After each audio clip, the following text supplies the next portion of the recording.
Well, Durud Patriots, good morning, good afternoon, good evening, wherever you are. Welcome to tonight's evening edition of The Goldie Show. It's been a bit of a week, hasn't it? There's been a lot of news that's been going around, and a lot of serious things, a lot of geopolitical commentary and analysis, which I'm always happy to do. But you know what? It's Friday night. Before I begin, let me know in the live stream where you're tuning in from.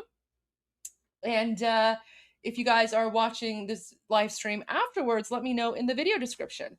I'm always interested to know how global our, Iran Revolution Live and Goldie Show community is, because we have truly created a global movement. So guys, get settled in.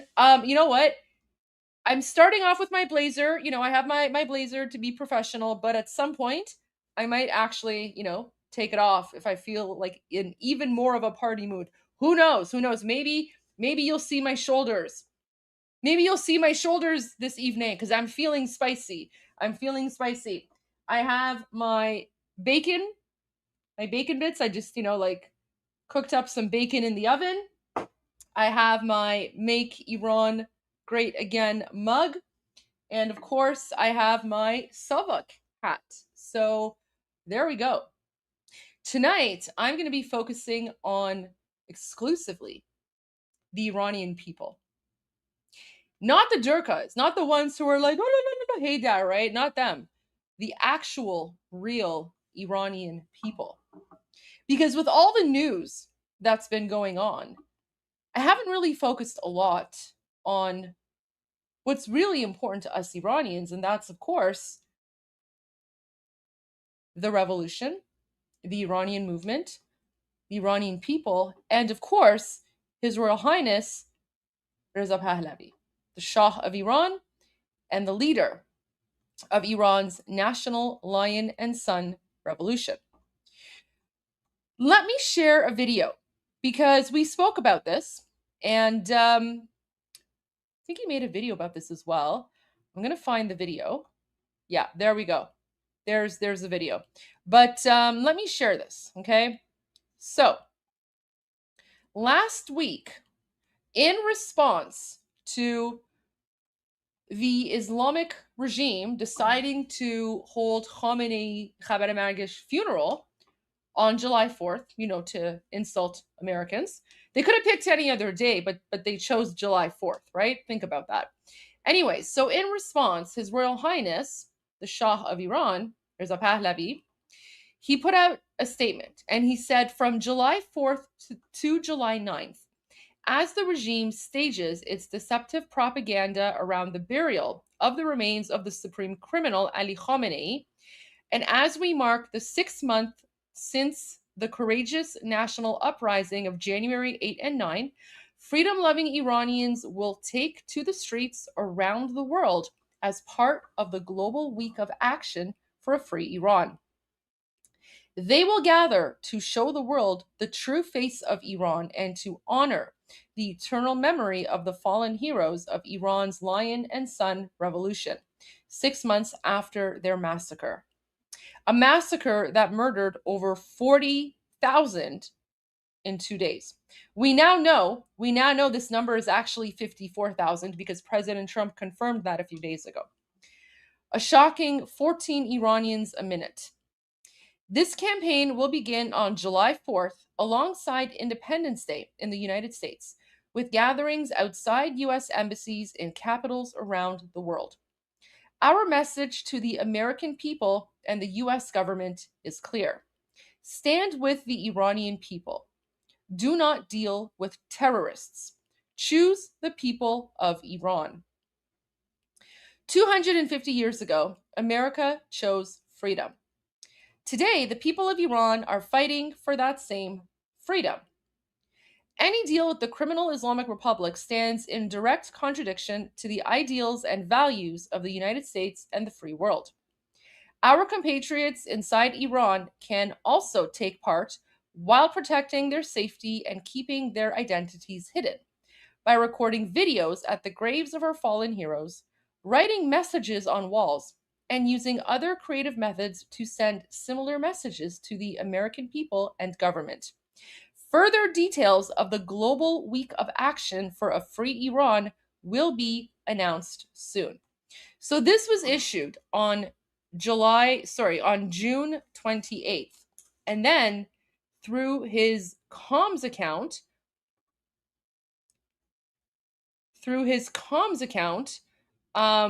there was a video, and I want to share that video again. Let me just pull that up for you guys.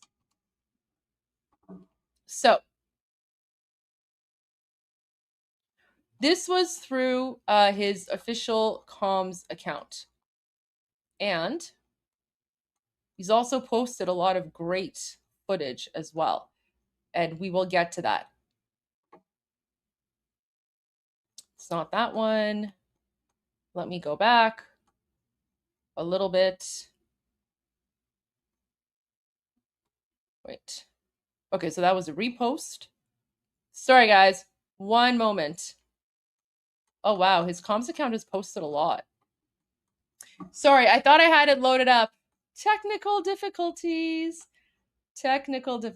His Royal Highness has been incredibly busy fighting for the Iranian people, and I'm very grateful to see all of that. So let me just go back a little bit because,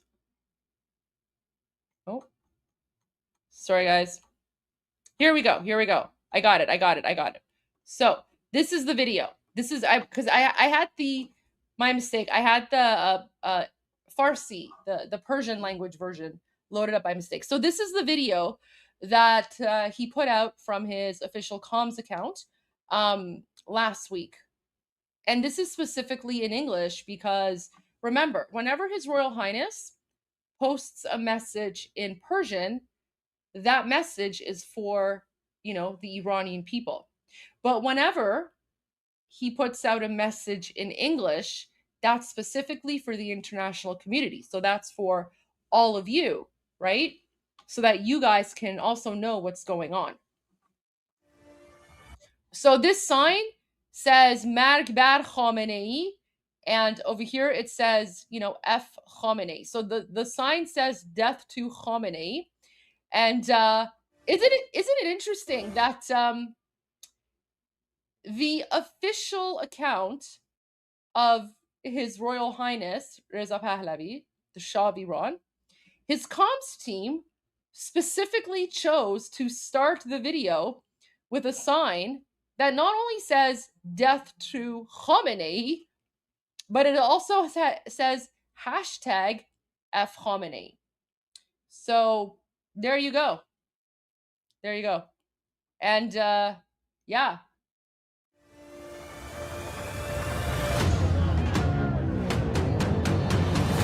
From July 4th to July 9th, as the regime attempts to hijack global attention with the staged funeral and the burial of the remains of the supreme criminal, Ali Khamenei,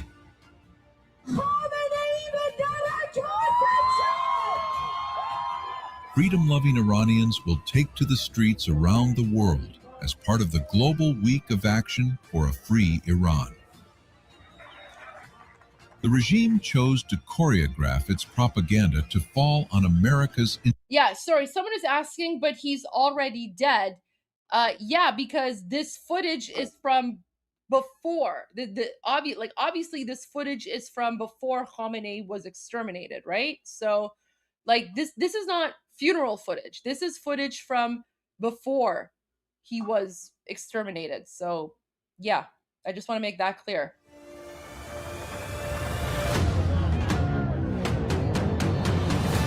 From July 4th to July 9th, as the regime attempts to hijack global attention with the staged funeral and the burial of the remains of the supreme criminal, Ali Khamenei,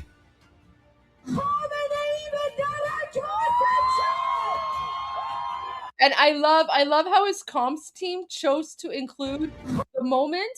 And then guys, they also translated it. So his comms team not only has the sign of someone saying, F Khamenei, but they also chose to include the moment where during one of the rallies, I guess it was one of the anti-Islamic regime demonstrations on February 28th, because remember, all of us heard the news on February 28th, and February 28th, a lot of Iranians were out there, and they were demonstrating, right?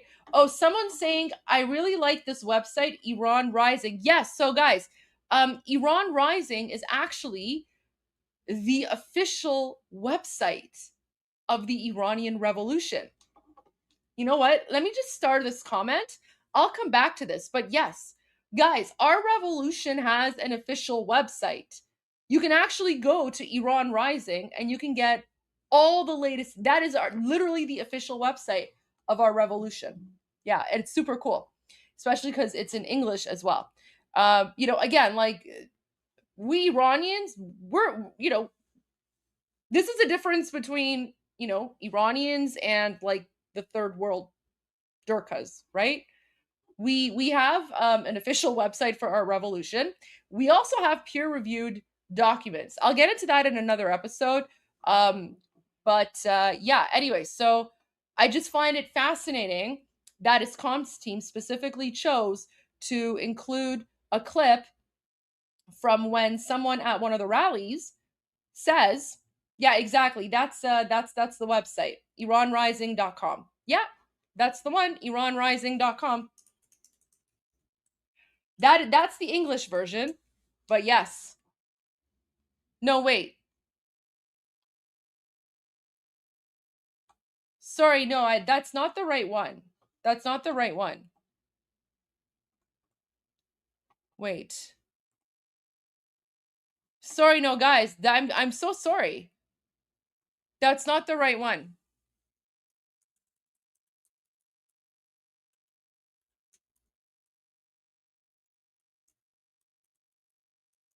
Sorry, I have that confused with a different one. Oh, it's not Iran Rising. It's Rise Iran. It's this one, guys. Sorry, it's this one.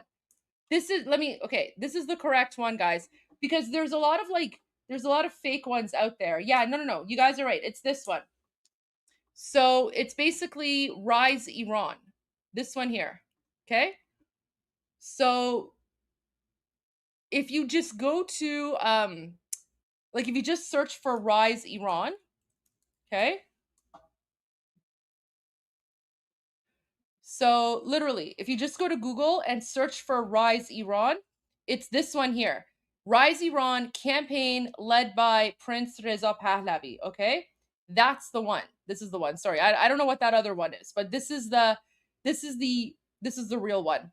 Always look for this and then the Rise Iran, right? And then yeah, this is the correct one.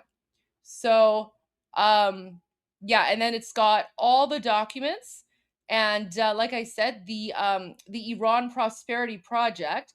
This one is a roadmap for what it's going to look like the day after, right? So yeah, and I will go over this website in another future episode, so make sure that you stay tuned for that.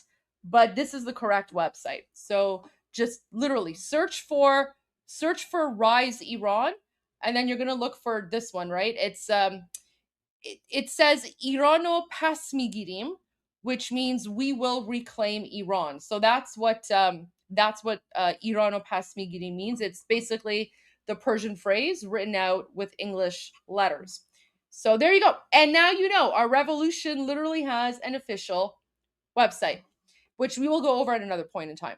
But I just want to make that very clear in case there's any confusion. So you want to look for the Rise Iran. This is the only, guys, this is the only official website of the Iranian Revolution. Okay, no other website is. Newton says, can you snag one of those hats? Yeah, this is available on my merch store. My Savak hat is available on my merch store. You can find it there. I just like wearing it when I'm talking about how the boom booms, how the boom booms are happening and how the Durkas have been exterminated, right? Because in this day and age, we Iranians were pretty much all Savak. So, anyways, going back to the video. So, like I was saying, I really love the fact that his campaign team and his comms team specifically chose to include a segment where during one of the demonstrations, I guess this is somewhere in Germany, right? Because the .de, that's for Deutschland. So this is somewhere in Germany.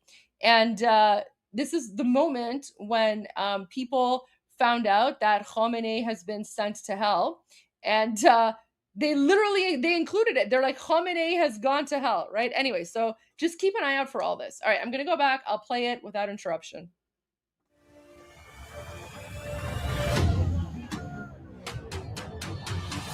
From July 4th to July 9th, as the regime attempts to hijack global attention with the staged funeral and the burial of the remains of the supreme criminal, Ali Khamenei,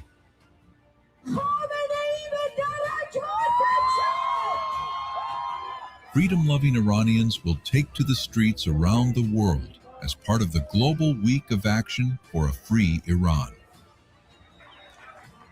The regime chose to choreograph its propaganda to fall on America's Independence Day. Iranians will gather to show the world the true face of the regime. Arvin Moradi, 14 years old. 14 years old. And to honor the eternal memory of the fallen heroes of Iran's Lion and Sun Revolution, 6 months after their massacre. Someone was asking if they spotted a Ukrainian flag. Yes. So that's because we Iranians, we support Ukraine. I don't know, somewhere there. But yeah, there are a lot of Ukraine flags in Iran rallies because Ukrainians and Iranians were both united, right? We're fighting a common enemy. The Islamic regime is sending weapons to weapons and drones to Russia to attack Ukraine, right? And Russia, of course, is supporting the Islamic regime in the oppression and murder. So yeah, we support Ukrainian people in their fight against the Putin. I don't want to say the Russians because there are a lot of Russian people who are against the war, right? But because Russia is a de facto communist state, anyone who speaks out is pretty much jailed, right? So that's why I want to be clear. I'm referring to Putin's communist dictatorship I'm not referring to the Russian people, because the majority of Russian people don't want this war. As part of the Global Week of Action for a Free Iran. The regime chose to choreograph its propaganda to fall on America's Independence Day. Iranians will gather to show the world the true face of the regime. Arvin Moradi, 14 years old. 14 years old. And to honor the eternal memory of the fallen heroes of Iran's Lion and Sun Revolution, 6 months after their massacre. Amir Hossein Sarbaz, 17 ساله. A massacre that murdered over 40,000 over 2 days. A shocking 14 Iranians a minute.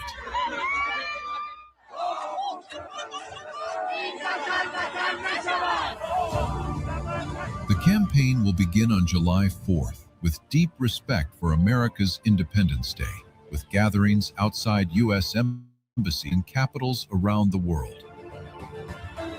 These gatherings stand in solidarity with America's ideals of liberty, underscoring that Iranians are pursuing the same freedom first proclaimed on July 4th, 1776. A freedom the regime has tried to extinguish for decades.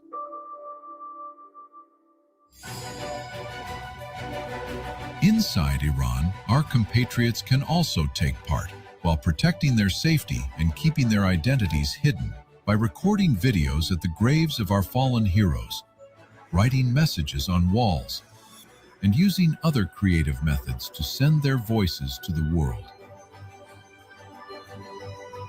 Stay tuned. More details will be announced soon.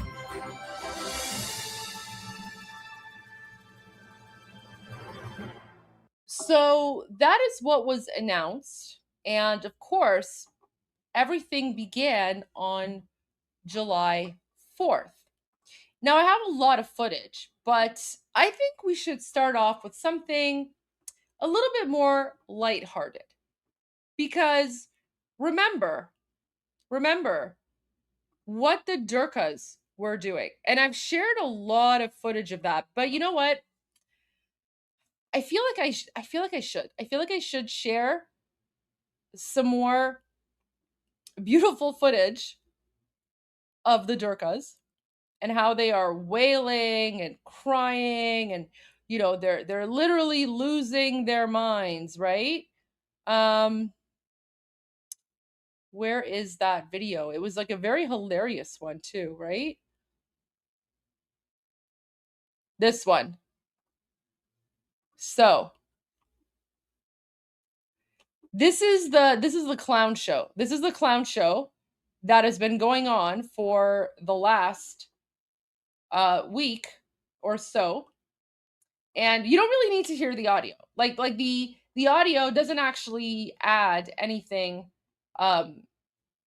Doesn't actually add anything. So I'm going to add my own audio, of course, because my audio always improves Durka videos. So here is this Durka video. And guys, I'm bringing you some therapy, right? So let's watch this.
Wait, guys, that one, I have to go back. That one was the mouth of, that was like the mouth of Sauron, remember? This one here? This one, this is the mouth of Sauron or whatever, right? That one is this one here. This one. Okay, so this one here, that's this one, right? So like all of the, like, you know, we literally have the Dementors, we have like the Nazguls, and then we have like the mouth of Sauron, right? So that's this one. That's this one here. So guys, even the mouth of Sauron showed up to Khamenei, the dead Muslim pedophile Nazi's funeral, right? Like, it's literally the same thing. All right, let's continue with the Islamic regime clown show.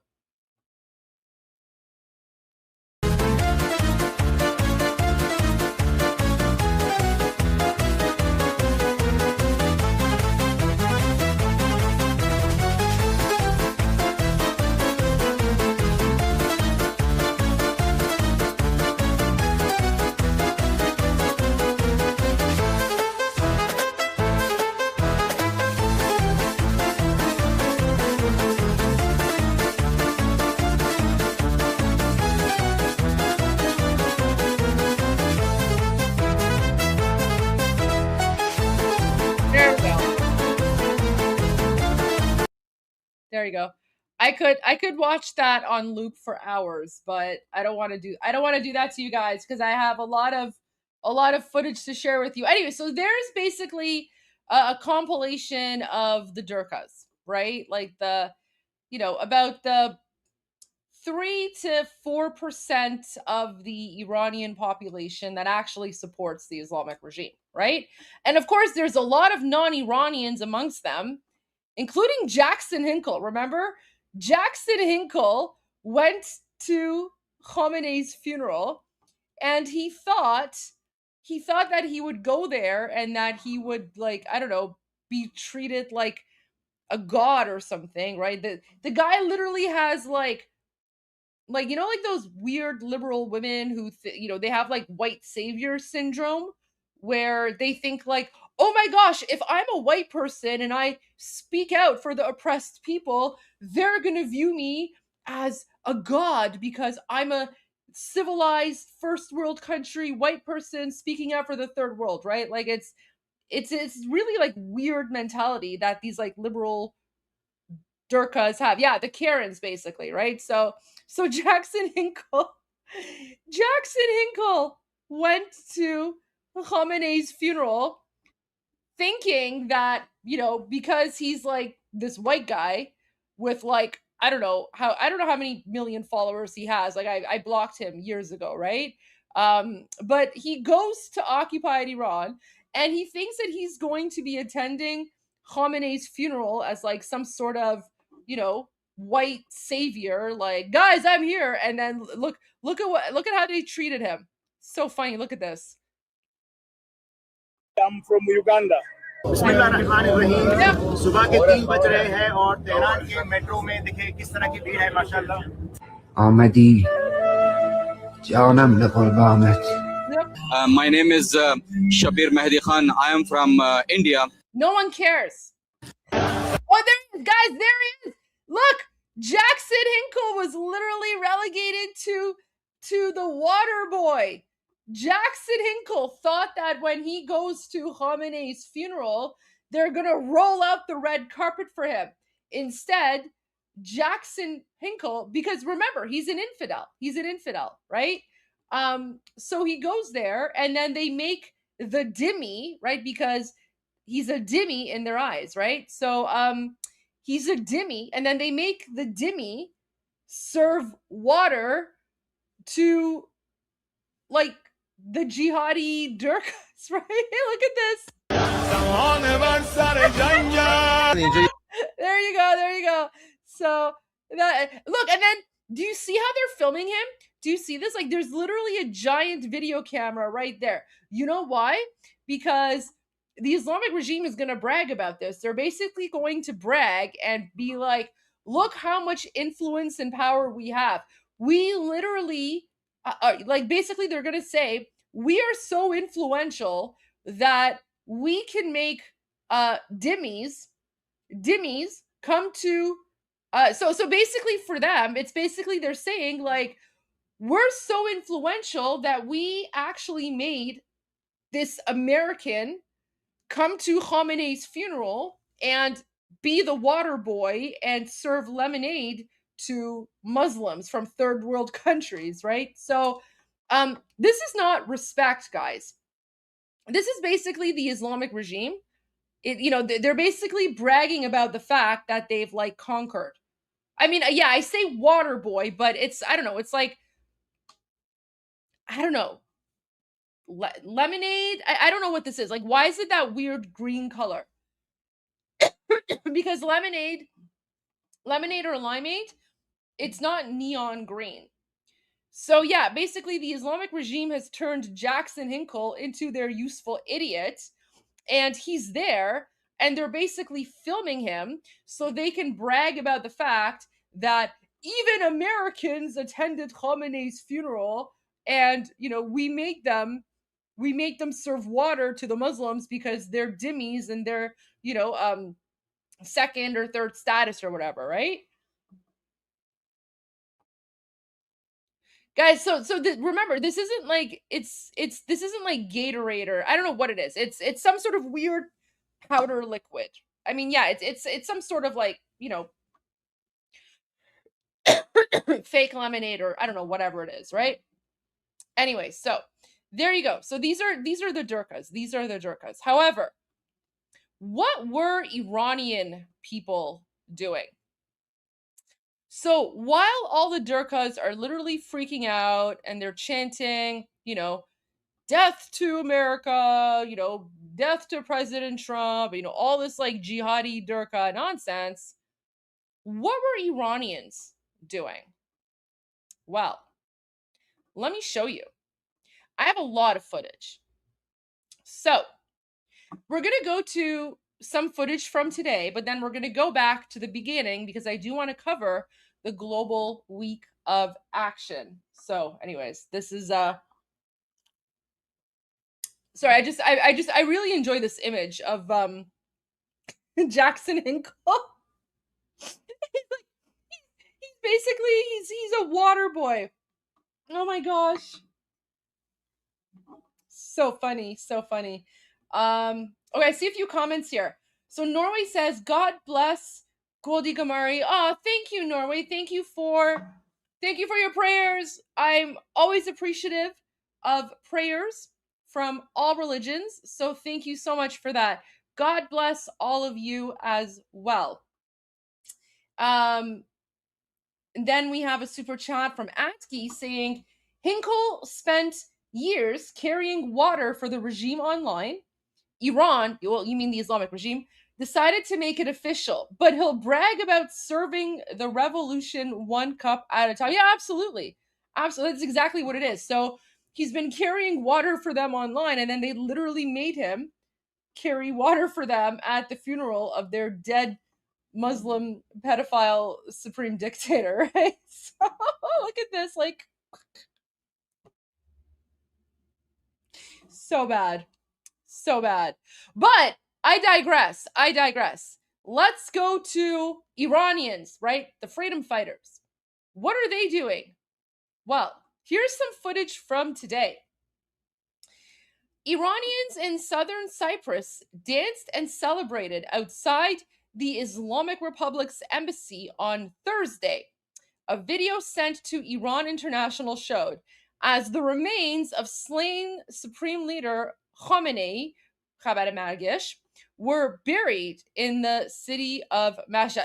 Guys, we're gonna have to. One of the first things we're gonna have to do when we liberate Iran is we're gonna have to like dig up his remains and send it to like Najaf where it belongs, right? Like his remains don't belong in Iran, right? He's not even Iranian. Like just go back to Najaf. Anyway, so yeah, so basically Iranians, the 10 million, 9 to 12 million of us who are outside of occupied Iran, we were celebrating. And so here are Iranians in Cyprus, and they literally went to the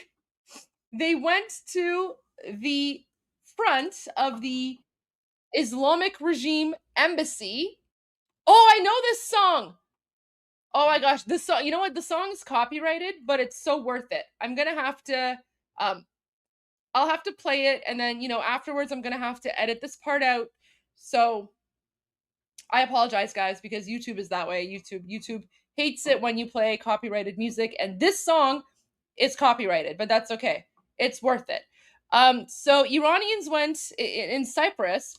They went to the embassy of the Islamic regime, and they're basically singing and dancing, and they're playing that song where it's like I caught it right. It's the one where it's like, I dance on your grave, right? So they're basically dancing about how they're, celebrating Khamenei's funeral.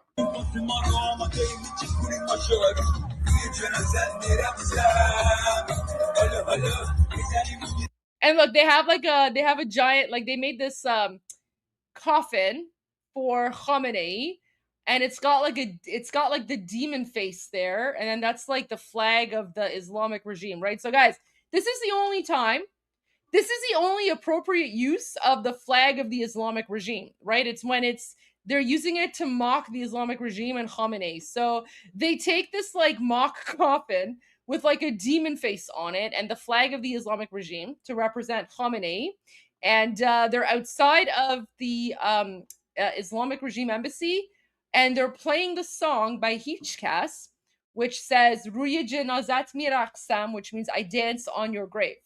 Okay.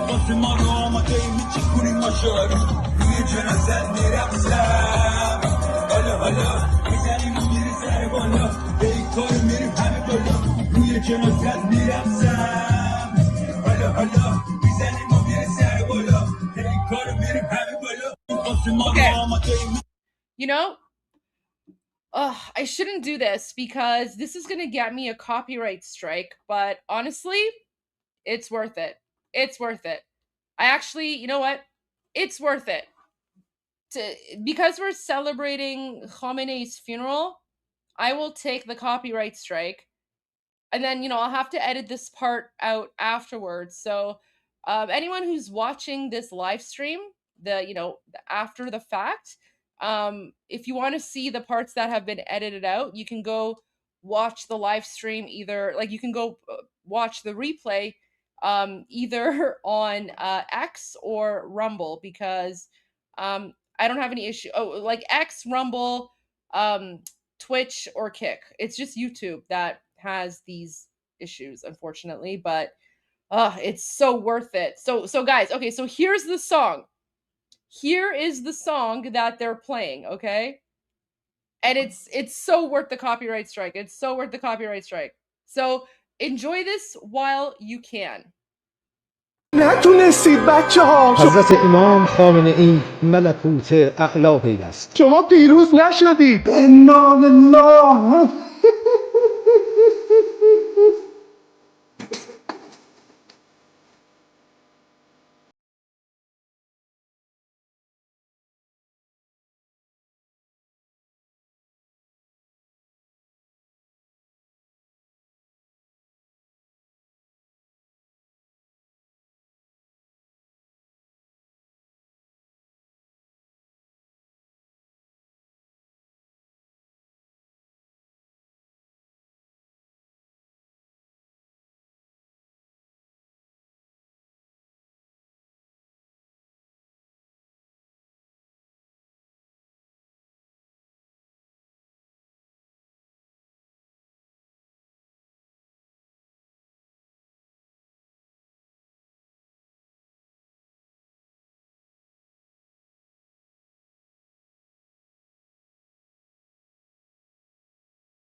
Honestly, that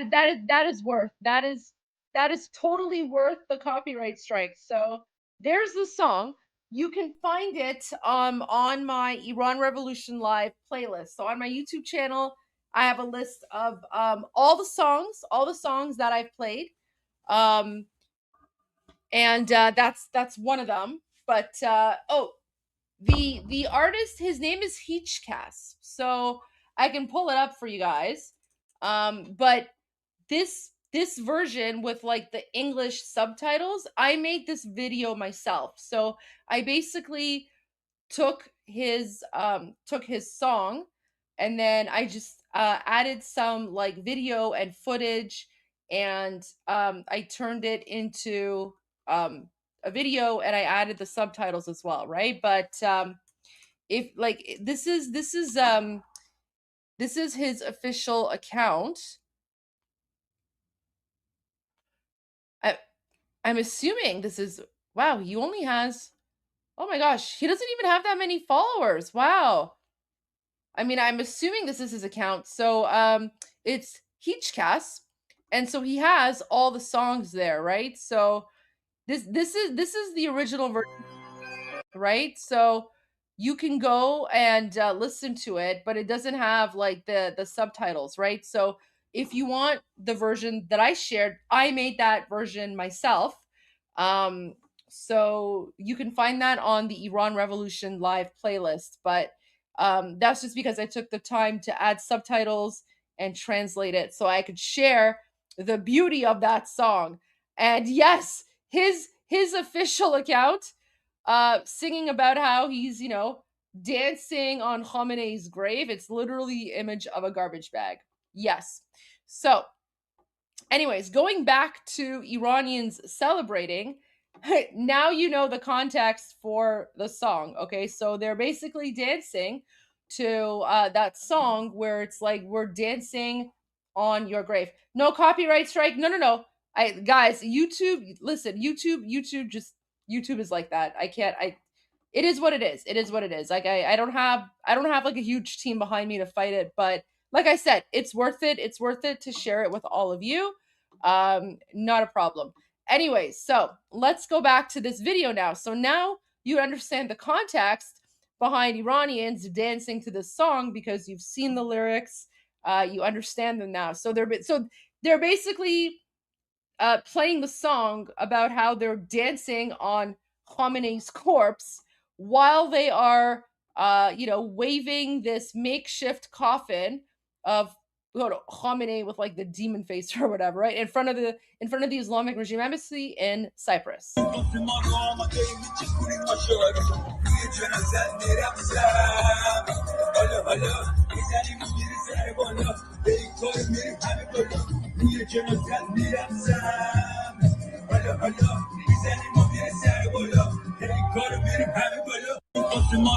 All right, anyway, so there you go. So there's that. And now I just want to go to, because there's a few of these before we go to the footage. Then this one. So that was in Cyprus. This one is in Hamburg. So literally, Iranians around the world have been celebrating the death of the criminal Muslim Nazi pedophile dictator Khamenei. So here you go. Oh, I know this song. Oh my gosh, guys. Okay, so the song that they're playing, this is from my part of Iran. Okay, so this is Bandari. This is Bandari music. Oh my gosh. Oh no. Oh my gosh. Okay, you know what? This entire live stream is going to be like full of copyright violations, but it's so worth it. So, oh my gosh, guys, this is literally the music of my people, my tribe. Okay, so let me show you where this is from. Okay, so oh, I'm so excited, guys! I'm so excited. You're gonna hear the music of my people, my tribe. So, Ahvaz, Khuzestan. Okay, so I am from Ahvaz, which, let me zoom out a little bit. There you go. Okay, so that's Ahvaz. Ahvaz is right there. And Ahvaz is, like a southwestern city, pretty close to the port. I also have a lot of family in Abadan, and I also have family in Shush and Shushtar and Desful and Ize, like all this area, right? Because the tribe that I'm from, Lord Bakhtiari, yeah, like, and guys, remember, Ahvaz is modern day Elam. So for, everyone who's Christian, whenever you hear about Elam in the Bible, okay, I'm the modern day descendants of the people of Elam, okay? So there you go. Ahvaz is literally like Ahvaz, Shush, Shushtar, all these places. Like, this is where Elam was, okay? So yeah, I'm like the like, my ancestors are the uh Elamites, I guess. I don't know how you pronounce that in English. And yeah, I'm like the modern day Elam people, whatever. Anyway, so this is the no. Shush is the name of the city. Shush is the name of the city, not Shush. Shush. And then there's Shushtar, and then there's Disful, and then Abadan down here. Okay? No, Elam.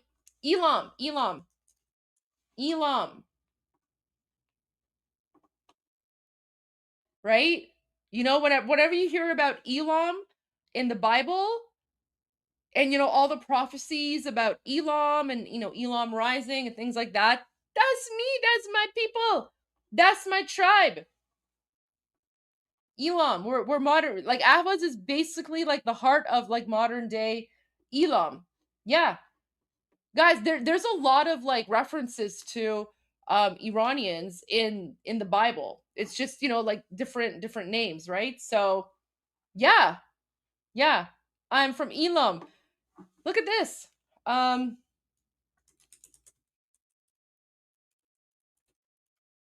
Look at this. Yeah, right? So, there you go, right? So this is Elam, okay? And you see Susa? So Susa, that was the ancient name of Shushtar. So look at this. There's Susa, and then modern day, it's Shushtar, okay? So this entire area is all like modern day Elam. And I've actually visited, I've actually had the opportunity when I was younger, when I was a teenager before I became politically active, I visited occupied Iran, and I actually visited the ruins of Elam. I visited Chorazambil. Okay? I visited Chorazambil.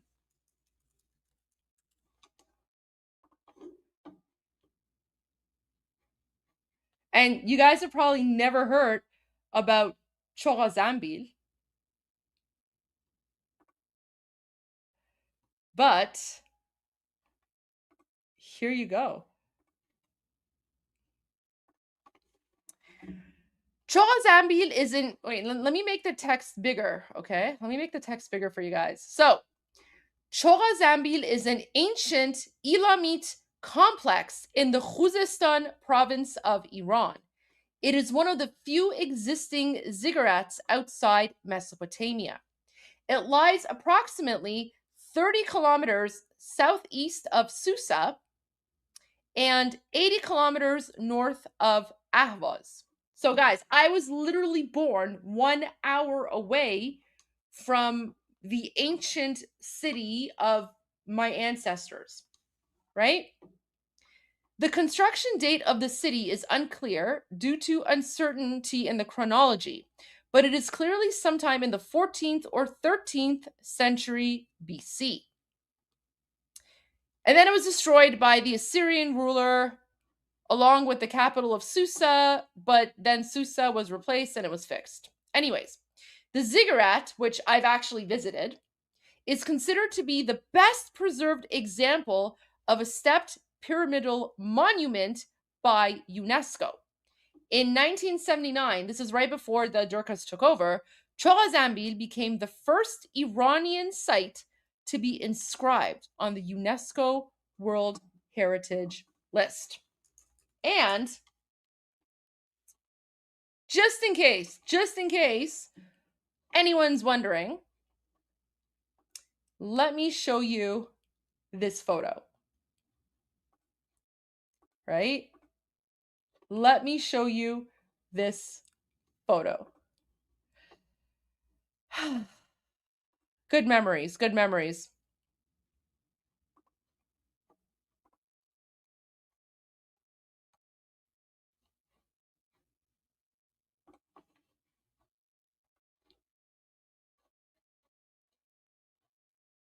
So, do you see this? Let's zoom in.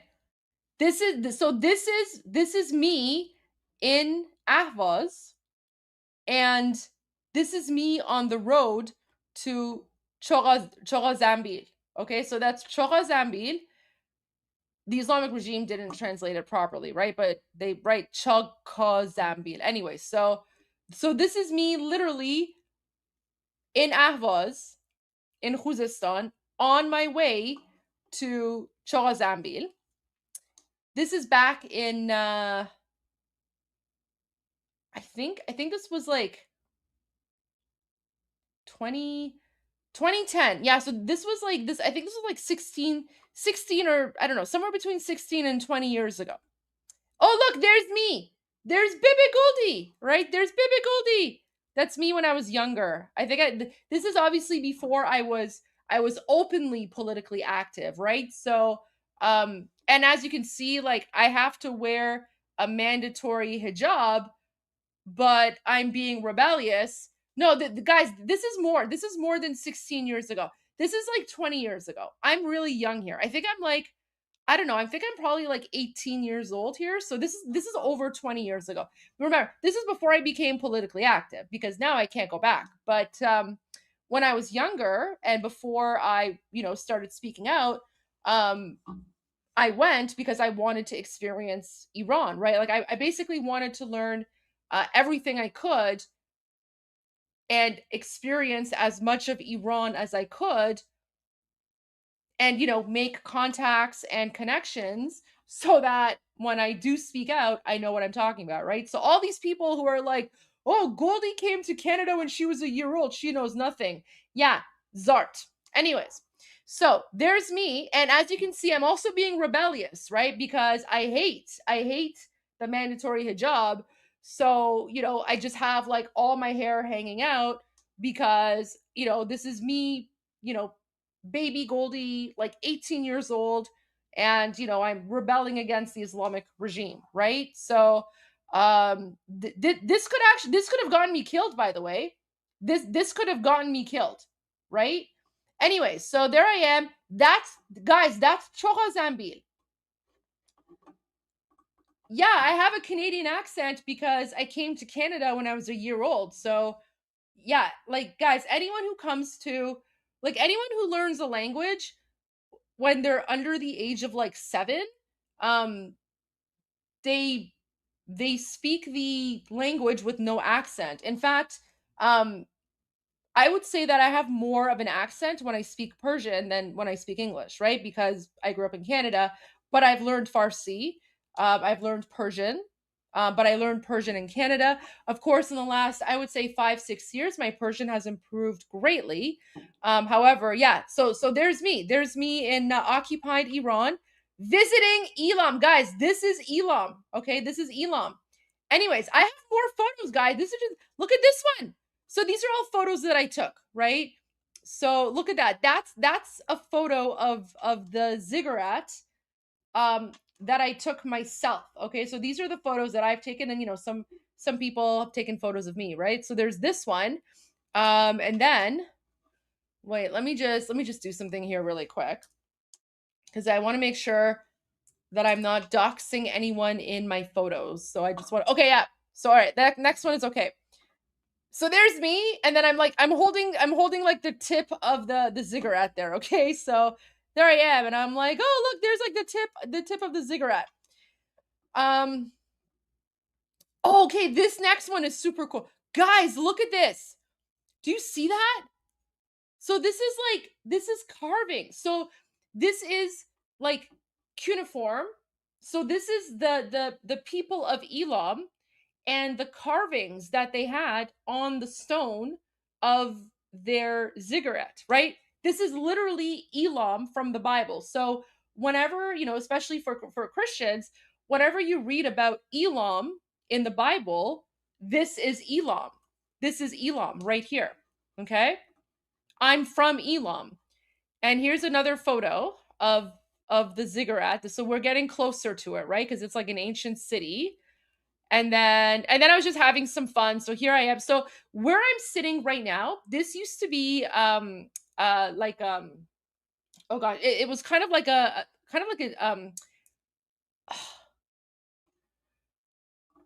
aquifer. What's the thing called?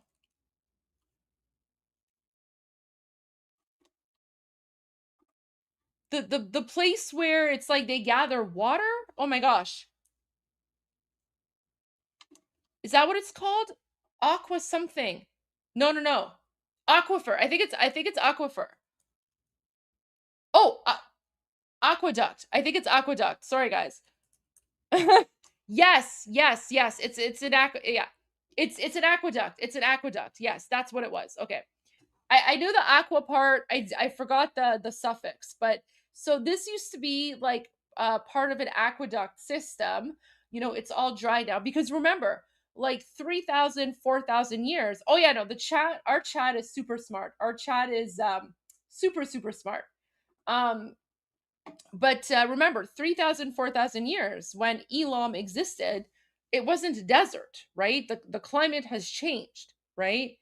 And again, like all those like people who blame climate change on, mankind, well, okay, what happened to Elam? Because 3,000 years, that area was like a very lush area with a lot of water and things like that. And then eventually, right, like it, the climate changes.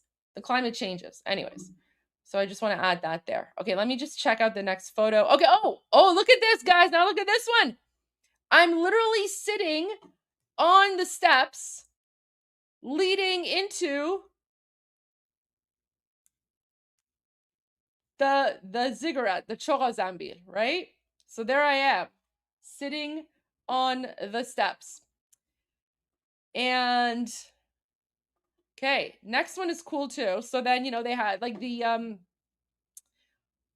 me make this, come on, small, oops. Anyway, so let me just go through some of these. So there you go. So there's a whole bunch of pictures of me. Let me find like a cool one. Oh yeah, so that was me. That was me with my camera pretending to be like a cool photographer, like walking around. Because you don't really have any hobbies, right? There's no hobbies in occupied Iran. So you just kind of deal with it. But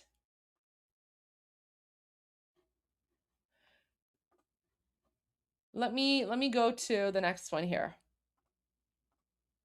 Okay, so this one is my favorite one, and then we'll go back to the footage, right? We'll go back to the footage afterwards. But so this is one of my favorite photos of visiting Chora Zambil. So there's me, there's like little tiny me, and then there's like the ruins of, did I like wearing the hijab? I hated it. I absolutely hated wearing the hijab. I hate it. Do you see me wearing a hijab right now?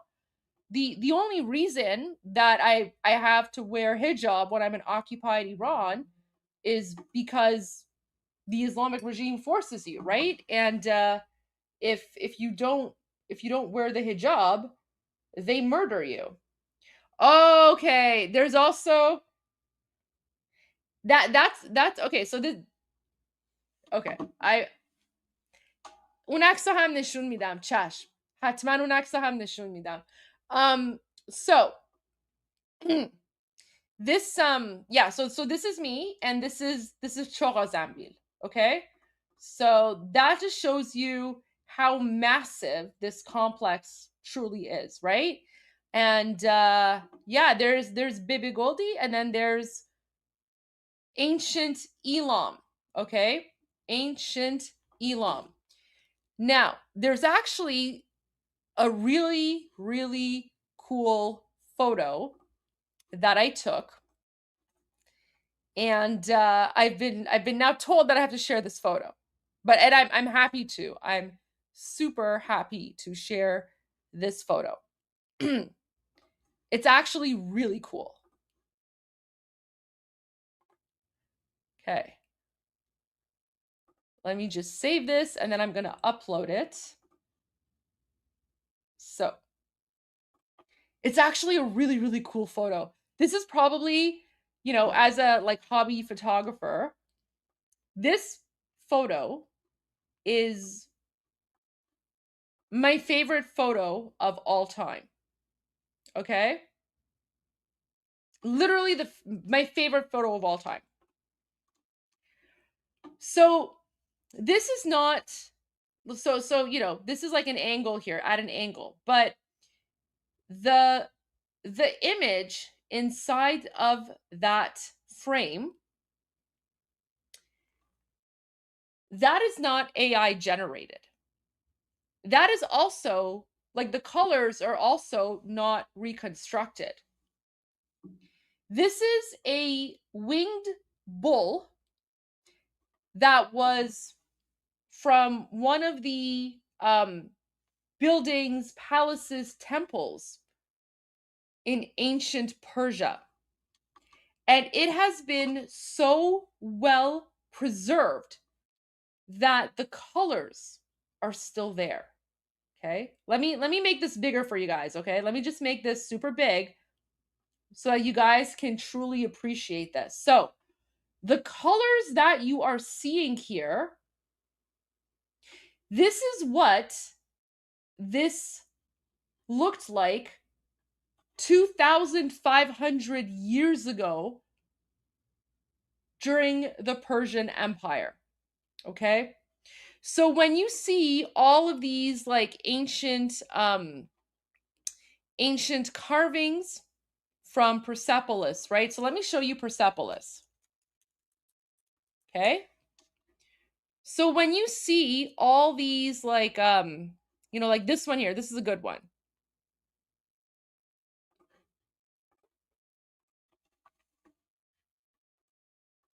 When you see ancient carvings like this, okay, don't assume that this is what these carvings looked like. Because 3,000 years, these carvings had color, okay? It's not a painting of a mosaic. It's a photo that I took of an actual stone, like it was a piece of the wall of a temple or a building or something, okay? So it's not a photo of a photo. It's the photo of a piece of wall from the Persian Empire that has been so well preserved that the color remained.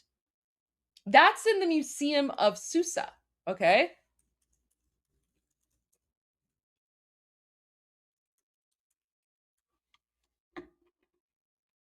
See, right here.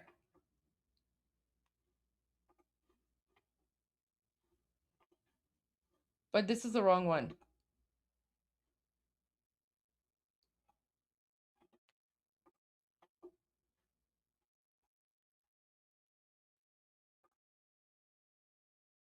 Okay? So, this is someone else who took a photo of that same piece of wall that's been preserved. So the winged bull from Susa is a monumental double-headed bull sculpture that once adorned the palace. But so this is a preserved piece of the wall of Apadana Palace in ancient Persia. Okay? These are the original colors. This is what This is what the palace of ancient Persia looked like 2,500 years ago. Okay. And so what you're seeing here, that's pretty much exactly the photo that I took. Now, interestingly, the photo that I've taken is available quite a lot on social media, because a lot of people took my photo and they stole it and they never credited me with my photo. But anyways, there you go. So this is probably my favorite picture. So whenever you see like ancient carvings, whenever you see like ancient carvings of ancient Persia, don't assume that things were just, colorless and gray and cracked. Remember, you're seeing something from 2000, 3000, 4000 years ago, right? And just just think about it. Like this is what all those carvings looked like in terms of the coloring and the decor and things like that. Anyways, I digress. I went into a little bit of a deep dive on Iranian history, but the whole point of the show, it's not to talk about Elam, although I mean it's kind of cool to talk about Elam because I'm from Elam. And by the way, so Susa, so the photo of like the winged bull that I took, that's here. That's in Susa, which is where I went and where I visited, right? Anyways, but I digress. I'm not here to just talk about um ancient Persia. That's a topic for another time. However, now that we've gone into, because as soon as this song started playing, so this is the music of my people, right? Now we're getting into the modern day music of my people, which again, like I was mentioning, I'm from Khuzestan, which is, I'm from Ahvaz, and that's the southwestern part of Iran, which is modern day Elam. So this is a song that they're playing. It's actually it's a hype. It's a beat. It is totally a beat. I don't even know if I can translate it properly. I mean, I'll try. I'll try if I can. But let's see if the auto generation does it any justice. Wait, let's see if the other video is better. Is this video better?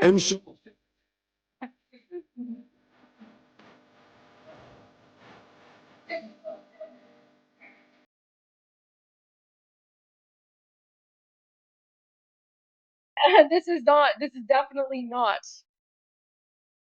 Like, okay, so the YouTube AI is having a very difficult time with translating the song because I don't even know what gibberish this is. So basically, the guy's saying im show shit, which means, so this is, again, this isn't actually Persian. This is the dialect of my people, which is Shushtari, right? Shushtari, or Desfuli or Abadani, like the dialects are very similar. So in this region of Iran, not only do we speak proper Persian, but we also speak our own language, our own dialect, right?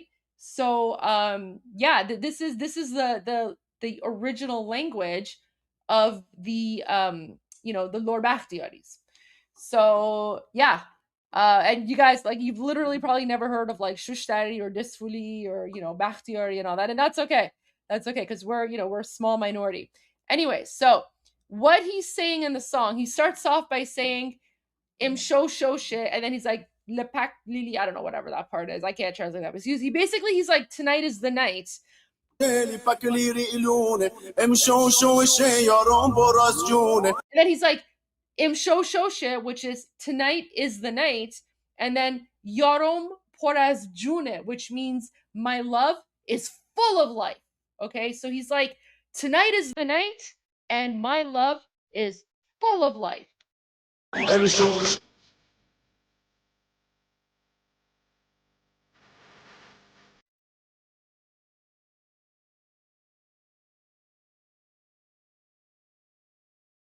Yeah, someone's saying that the area has yeah, there, you know what, there are more Arabs in that area than other parts of Iran. Again, that goes back to the Arab Muslim invasion of Persia.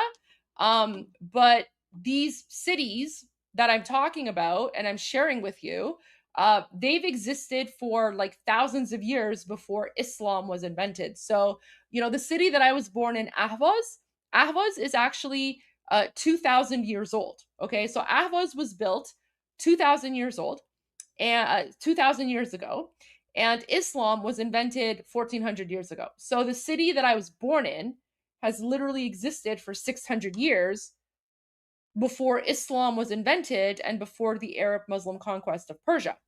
Anyways, but all that to say, Iranian Arabs, they are just as Arab as the rest of us. So those people who try to differentiate between the various ethnicities, right? It's not going to work because, in fact, during the Iran-Iraq War, it was, our very loyal and patriotic Arab Iranians who infiltrated Saddam Hussein's army, and then they were giving intel to help us fight and defeat the Iraqi invaders. So I just wanted to make that very clear. So yes, there is an Arab population there, but they're not the majority. The majority of the population there are the Lower Bakhtiaris, because we're the ones who've been there for 3,000, 4,000 years, since the time of Elam. And literally the city that I was born in existed for 600 years before Islam was invented. So just keep that in mind. Anyway, so now they say Imsho Shoshe Yorom Poraz June, which means tonight is the night. My love is full of love.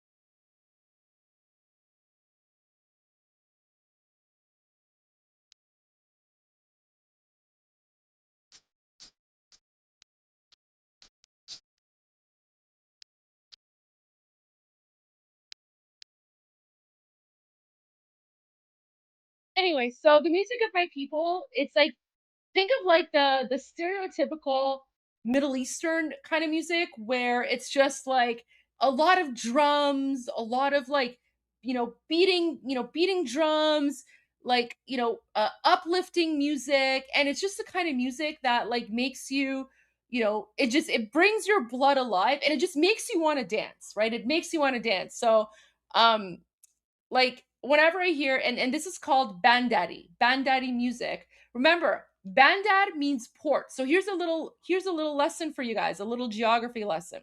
So you know how you know the United States has been booming a lot of these port cities, right? So Bandar Abbas, for example, okay?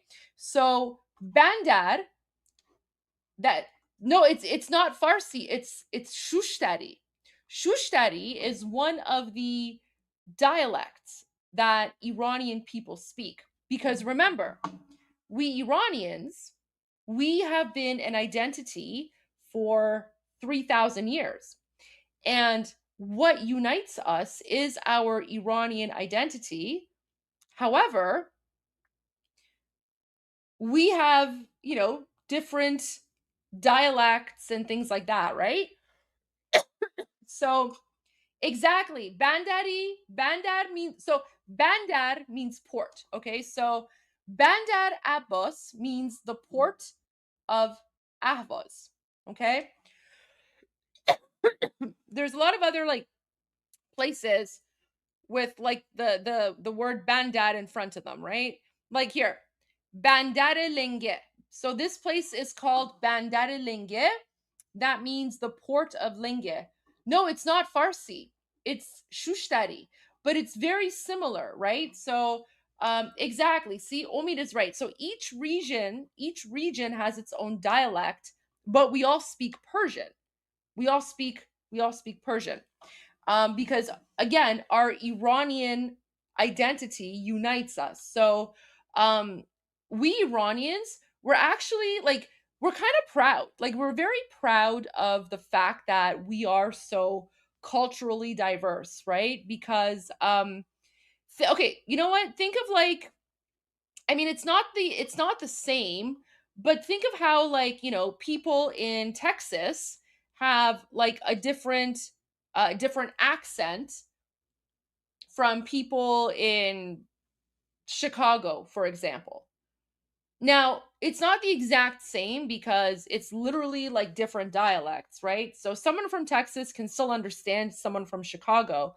But you know, when I'm listening, like when I'm hearing dialects from, let's say, like the northern part of Iran, if I'm like, you know, north eastern or northwestern parts, I can understand maybe one or two words, but I don't I don't really catch the whole thing, right? So it's not like a same language with different accents. It's literally like different dialects, right? But they're close enough that you can catch a few words here and there. But no, like, so the song that you're listening to, it's the dialect of this region.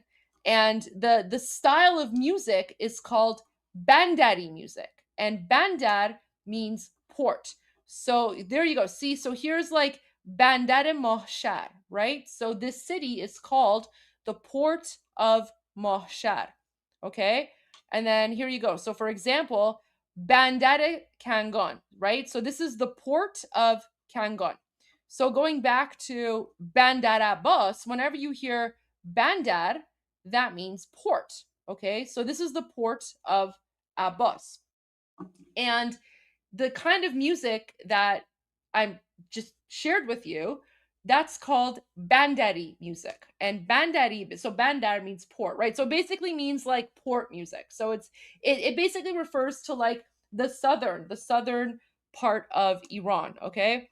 So anyways, Bandari music, it's known for being, you know, upbeat, and it's basically like it's party music, right? Like, and remember, so we Iranians, we love our cultural diversity, and we play all the songs from different, like there are so many, like some of my favorite Iranian songs are from like the northern part of Iran, right? Because we all love like the different types of songs, and you know, the different dialects and stuff. Like, we love it. It's fantastic. And you know, some of my favorite cuisine is from the northeastern part of Iran, because the northeastern part of Iran literally has the best olives and the best pomegranates, right? So you want good olives and pomegranates, definitely like the northeastern part for sure. Okay? But if you want the best music, and I'm biased, the best music is from my part of Iran, which is the southwestern part, which is the dance party music, right? So anyways, going back to this footage now, because we're sharing footage of Iranians celebrating. So this is at where was this? Iranians gathered in Hamburg on Thursday to dance and celebrate. Okay, so now this is yesterday in Hamburg, and Iranians are literally playing dance music, okay? They're playing dance music to celebrate the extermination of Khamenei and his garbage funeral. So now here you go. Literally, they literally brought a DJ and they're playing southern Iranian music. This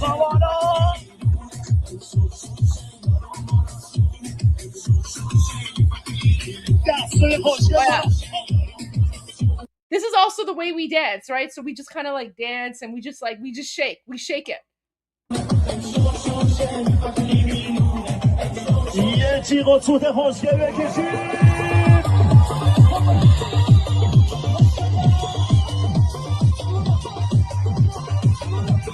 Oh, I love that. Look at this.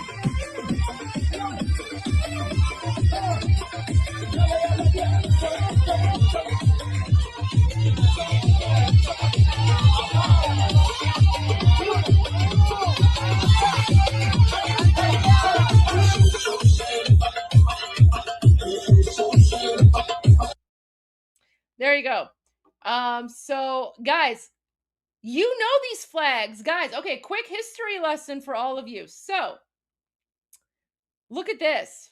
Guys, you know what that flag is, right? The purple. What's the purple and yellow flag? Who can tell me first? Okay, so I have the chat. I have the chat showing. Okay, Iranians, you're not allowed to answer this question. Iranian نمیتونین سوالو جواب بدین. Oh, look at that. Jim got it first. Oh no, wait, sorry. Who was it? Someone got it first. Tommy, sorry, it was Tommy. Okay, guys, there were a lot of people who responded at the same time, so I'm gonna give you all the credit. So Tommy Karate got it right. That's the Deraf Shakaviani. Jim got it. So this is at 8:57. Guys, I'm looking at the time. So at 8:57 p.m. Eastern, Tommy Karate got it. Jim got it. Daniel got it. Eli got it. This is the Achaemenid Empire flag. Yes. Cyrus is purple flag. Yes.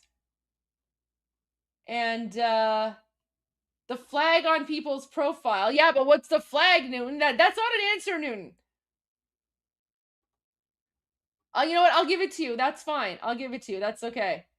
You know what? Wile E. Coyote came in second place, just a few seconds too late, because his comments showing up is 8:58 p.m. and Mel Catwoman 8. Okay, so honorable mentions. 8:58 p.m. was oh sorry, where was it? It was Wile E. Coyote and Mel Catwoman, and yeah. I said Iranian نمیتونن جواب بدن. Iranians already know the answer. That's cheating. There we go. Okay. There we go. So that's the Deraf Shakaviani. This is the flag of Iran during the last dynasty of the Persian kings before the Arab Muslim invasion of Iran. So this flag is really important to us because this flag symbolizes our fight against Islam, right? This flag symbolizes our fight to kick Islam out of Iran. So Deraf Shakaviani is really important. This was literally the official banner of the Persian Empire, okay? Before the Arab Muslim invasion. So that's the first flag, and then of course let's see if you guys can tell me. Oh, look, there's another one. There's another Deraf Shakaviani. And then of course we have all the beautiful. Oh, you know what? I love this. I don't know where he got this. I need to get me one of these flags. I want one of these. Sorry, not flag. I want this. I want this. Someone tell me where I can buy this. I will literally buy this. And then we have. Okay, what's the blue flag? What's the blue flag? Who can tell me what the blue flag is? No Iranians allowed to answer. Mama, نمیتونی جواب بدی.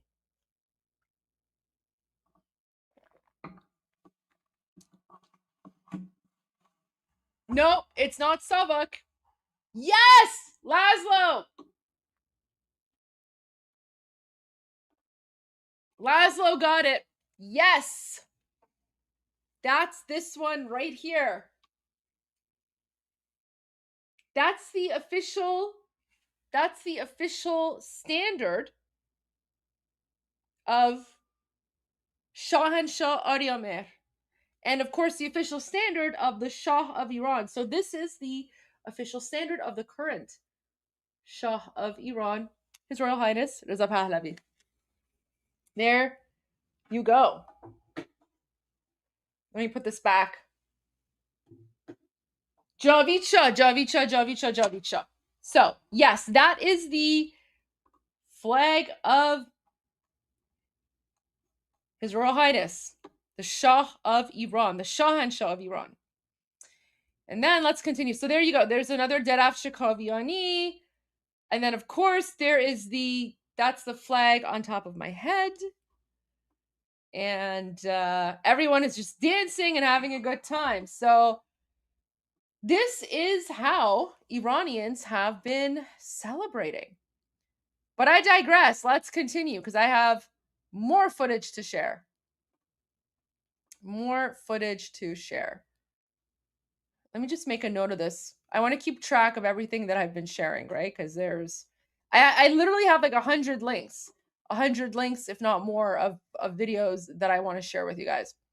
So, you know what? I shared this one earlier, but I have to share it again because it is so good. This one is one of my favorite. Okay. Iranians in Spain were mocking Khamenei's funeral by literally holding up this, coffin with his demon head and, devil trident and his, his weird hand, right? Because pretty much all that's left of him is his hand, probably. And then, but the Iranians, on top of that, they were wearing masks of Ghalibaf, IRGC, Pezeshkian. So if we go to our boom boom bingo sheet really quickly, the Iranians, the casket bearers or whatever, one of them is wearing a mask of Ghalibaf, one of them is wearing a mask of IRGC, and one is wearing a mask of Pezeshkian. So how hilarious is that? Oh my gosh. Welcome to Iranian humor, right? Welcome to dark Iranian humor.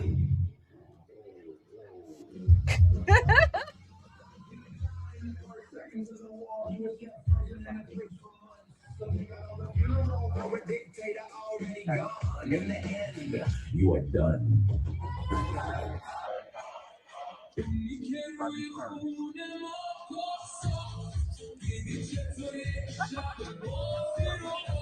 And then, of course, you can see the flag of Spain, the flag of Israel, and then the lyrics of the song basically say something like, "It's a sunny day and I'm dancing" or something.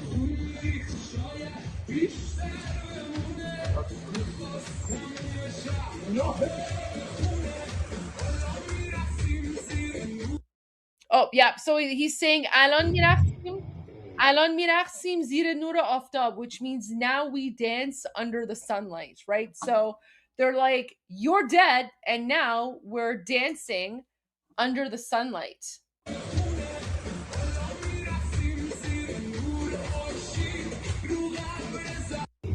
Nur Khorshid. So yeah, so now we're dancing under the sunlight, right? So there you go. Someone is saying, is that a jar of hot sauce on the coffin? No, that's his hand. That's supposed to be like so the joke here is that that's whatever is left of Khamenei's corpse, right? So they're basically like Khamenei was boom boomed so much that the only thing that's left of him is his like weird deformed hand, right? So yeah, that's Iranian humor for you. And all right. Oh, by the way, you know how I've talked about how a lot of the prostitutes of the Islamic regime have been activated. So there are a lot of, hypocrites, let's say. And I want to be very clear about something. I don't care what you wear or what religion you practice or anything like that, right? However, if you post videos about the Islamic regime and supporting Khamenei, like if you literally wear hijab while posting videos about how you support Khamenei and the Islamic regime, but then in your spare time you post outlines of your ass on Instagram, yeah, you're a regime prostitute. You're the parastus. Yeah. Well, we don't call them parastus. Well, we're trying to change parastu because there are a lot of parastu is a very beautiful Iranian name. Parastu means like swallow. So we should call them sekines. Like we should give them like a Durka name. So, these are the regime sekines, okay? Or Fatimas or whatever, Zainabs, Fatima, whatever. Like we can call them the Sakinas or the Fatimas, right? Like we need to reclaim the name Parastu because Parastu is a beautiful name. I love Parastu, right? We should call them like Fatimas from now on because I think Fatima was like the bastard daughter of Muhammad or his concubine or something, right? Yeah.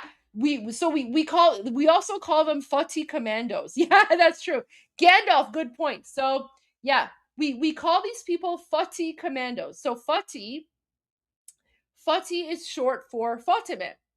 Fatima is basically the concubine or bastard daughter of Muhammad or whatever. I don't know which one, doesn't matter. It's irrelevant. But we literally call them Fati commando. You guys already know what commando means. So Fati commando, that's basically like saying that the concubines of the Islamic regime have been activated. So guys, this is the perfect example of a Fati commando right here. So look at this video. Look at this video. It's only, she's like, oh my gosh, guys, look at the crowd. Look how huge the crowd is. Look how cute. It's Fati commando. Here, let me write it for you. Okay. So we call the whores of the Islamic regime Fati commandos, right? So she's like, guys, look how big the crowd is. She's like, by the way, this is just one road. Like this is Imam Reza Road. Like if you see the other roads, they're just as crowded.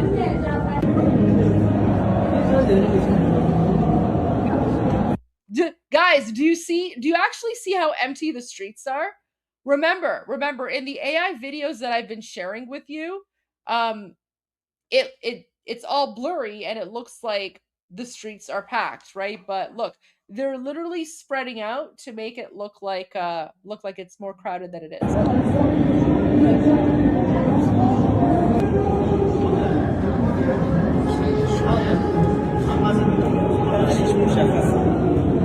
Ew, someone needs to, guys, can you hire some like window washers to like clean your window? Anyway, so this is the part I want to share. So here you have this, whore of the Islamic regime, like basically an Islamic regime prostitute, a Fati commando, right? So you have a Fati commando and she's like, guys, look how big the crowd is for our dead supreme leader. Oh, I love him, right? Okay, so this is her being all like pious and whatever. Do you want to know what her Instagram page looks like?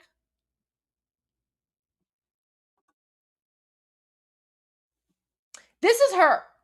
This is her when she's not being a paid prostitute for the Islamic regime. This is a publicly available video on her Instagram profile, right?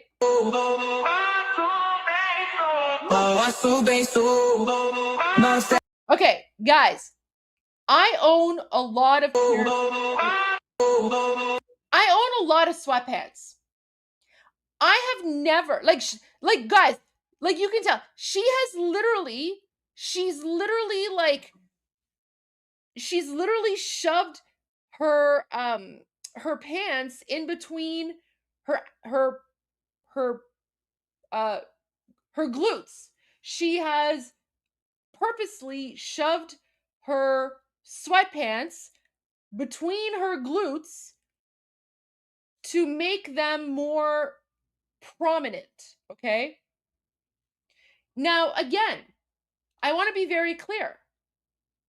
The point is not that she's dressed like this, okay? That's not the point. Because like I said, I don't care what women wear or what they do. I support whatever a woman wants to do, however she wants to dress. The reason I'm showing this to you is because this is what I mean when I say that the whores of the Islamic regime have been activated. Because when they're posting on their Instagram accounts, they're literally half naked, right? They're half naked, and it's just like, oh, look at my, like, I mean, okay. So this is what she posts on her Instagram. But then, this is her. This is her when she's activated by the Islamic regime, right? So now all of a sudden she's all pious, right? No, she's a woman. She's a woman. Like there's no conspiracy theory here, right? There's no conspiracy theory. She's a woman. But this is what I mean. This is the hypocrisy of the Islamic regime. So when we talk about the Fatih commandos, when we talk about the whores of the Islamic regime being activated, this is what we're talking about. Because these are all like, influencers and bloggers who literally spend their time, they show off their bodies on Instagram. And you know what? Good for you. Good for you. If that's your business, I support that. Go for it. I don't care. Power to you. Power to you. You do you. I support all women in whatever decision they want to make.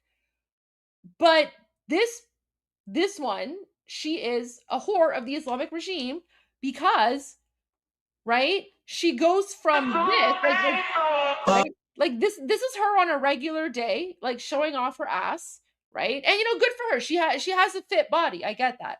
She has a fit body.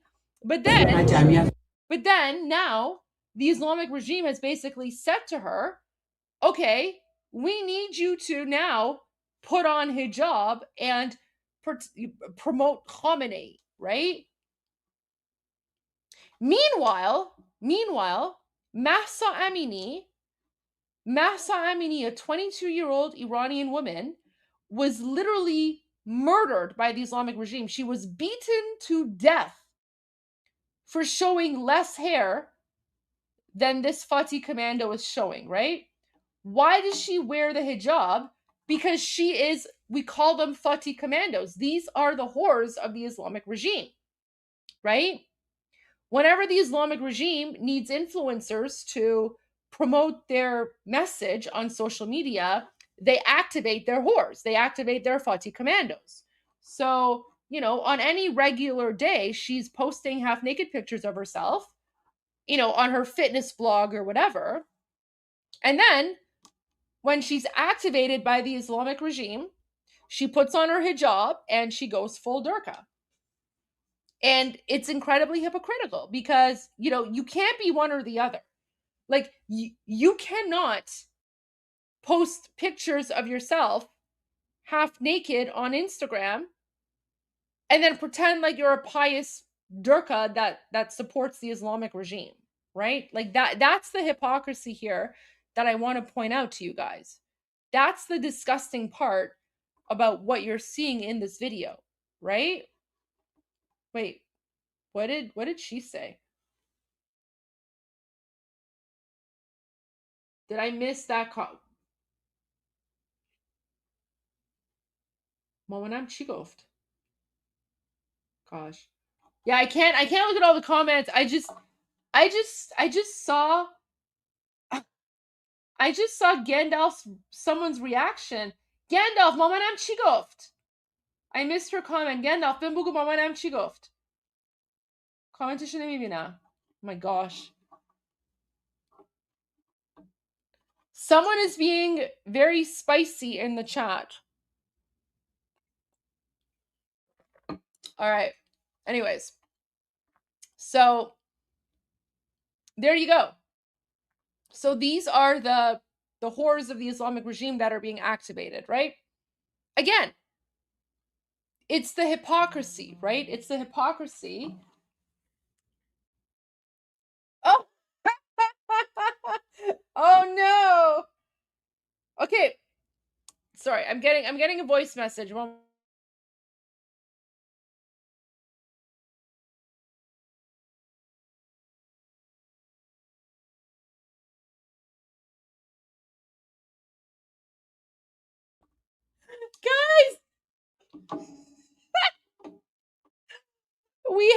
we have a new name for the Fatih commandos. Okay, so this one. Okay, so this one is now called, so this one is not a Fatih commando. This one is a wedgie commando. This is a wedgie commando, and you can find her on Only Durkas. There you go. But again, this is a hypocrisy. This is a hypocrisy, guys, right? So when I talk about these people, the reason that I'm pointing out this is because you cannot,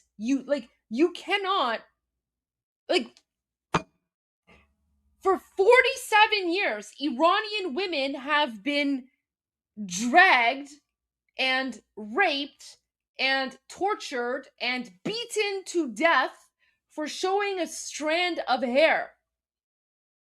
And yet the Islamic regime is now activating their prostitutes, their Fatih commandos, and they're saying, okay, you guys have to put on hijab and come here.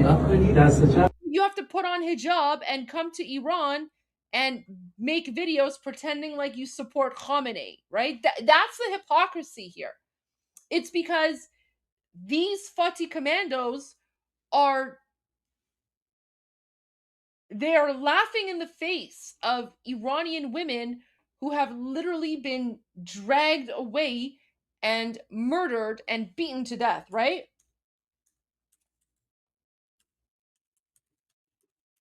Let me show you something. I mean, this is the level of gaslighting, okay? This is the level of gaslighting that that happens. Now, the gaslighting, I mean, thankfully most Iranians we don't fall for it anymore, right? Like we know this stuff, but a lot of non-Iranians who don't know the context behind this, right? Let me show you something.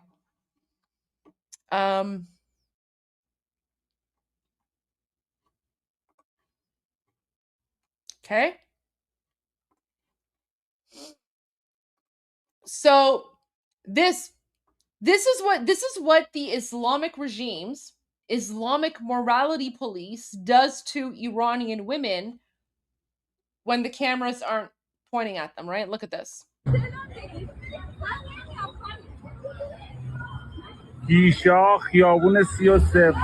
Okay, do you see this, guys? This is actually terrifying. So this young Iranian girl is literally wearing a loose baggy t-shirt and loose jeans. Okay, so she's not being a wedgie commando, right?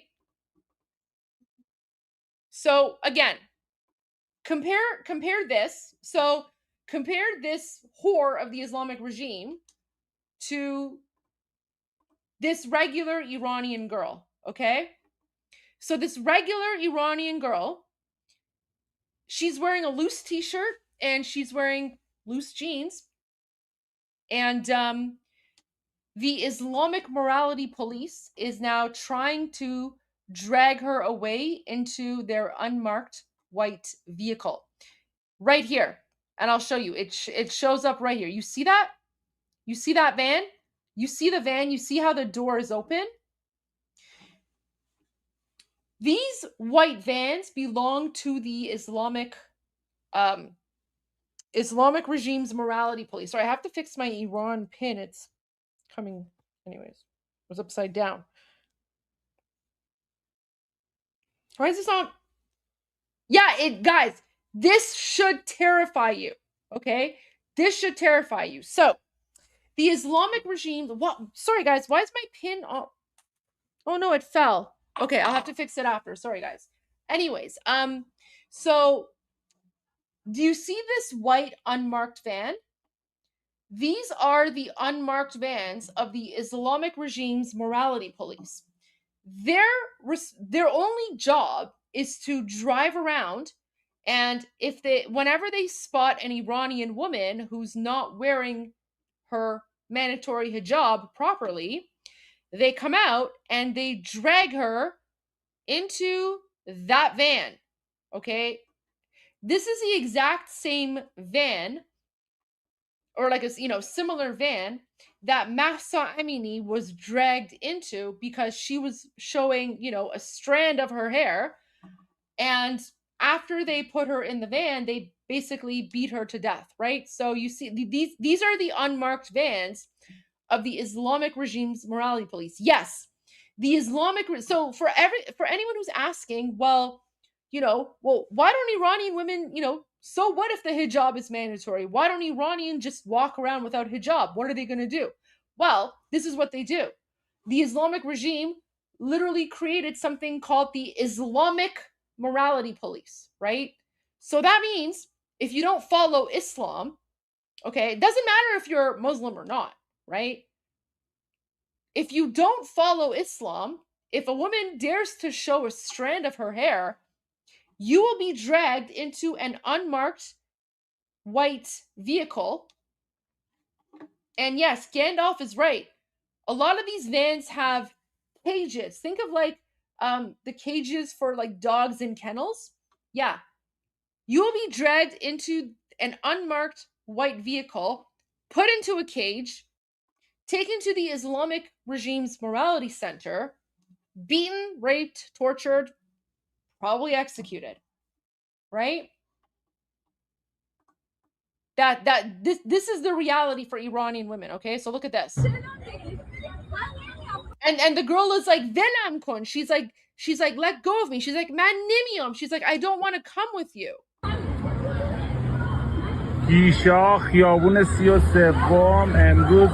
And then this guy, so this guy is filming. He's giving the name of the road. He's giving the date. And then you can see people start honking because they're like trying to like discourage the Islamic morality police from taking this.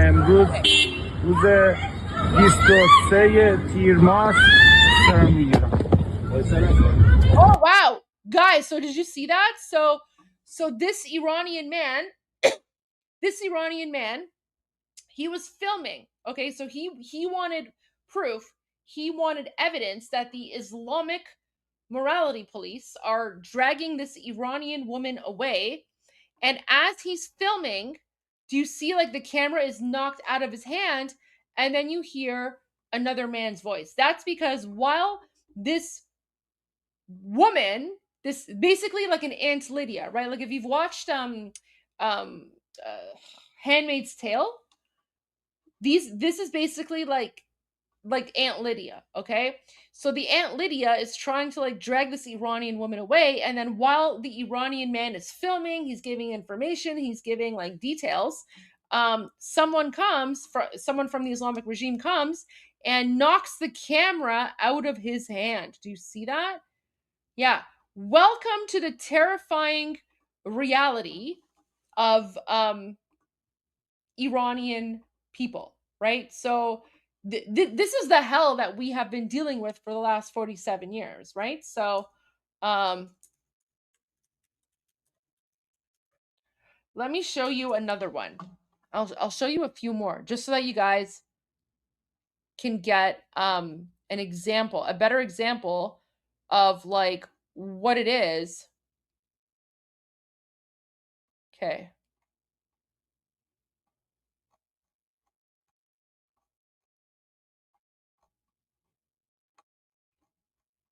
Let me find a good video here.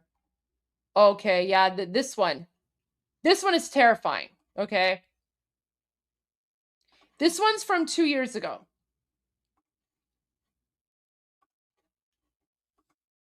Sorry, guys.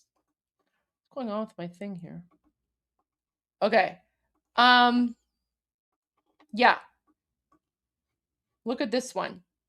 So there's the unmarked van. There's the unmarked van of the Islamic morality police. And remember, the only purpose of the Islamic morality police is to go around and drag women who aren't following Islam into their unmarked vehicles and take them away to be raped, tortured, killed, murdered, whatever, right? This is what they do.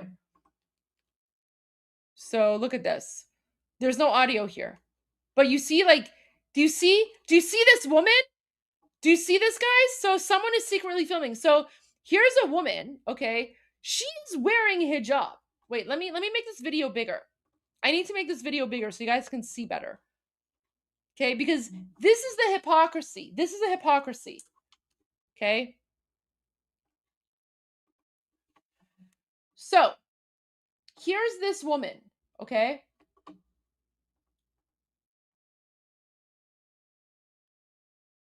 You see her? So, this is how much hair she's showing, okay? She's literally just showing a few bangs, okay? Just a few bangs. The Islamic morality police are putting her into this unmarked, like they're forcing her in. Look at this. She's like, I don't want to go. I don't want to go. And they're forcing her in. Do you see that? Do you see that? And she's fighting them. She's like, I don't want to go. I don't want to go. And look, you can see another woman is already in there, already arrested by the Islamic regime morality police, right? So literally their vans are full of women, okay? Yeah, so Carrie is saying, so if you're pro-regime, you can get away with almost whatever. Exactly. Yeah. They're not religious, guys. They're cancer. Them and their demon ideology belongs in hell, right? Look at this. Look at this. Do you see how they're forcing her? Like, she's fighting. She's fighting. She's screaming. She's like, no, I don't want to go. Do you see this? Do you see that?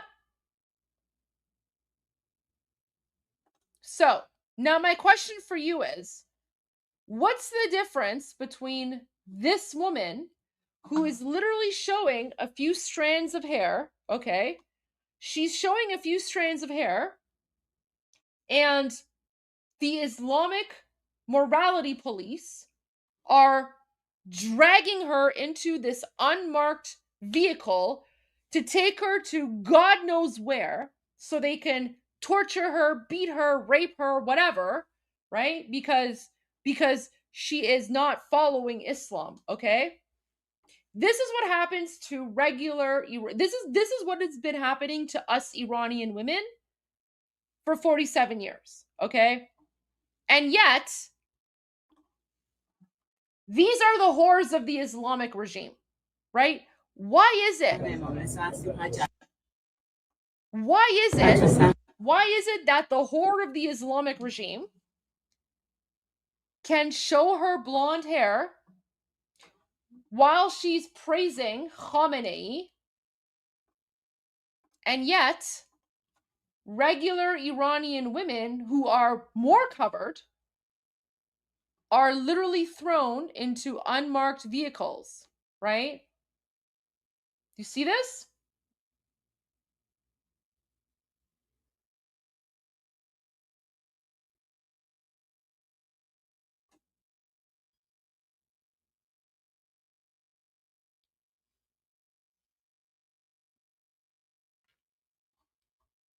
Yeah.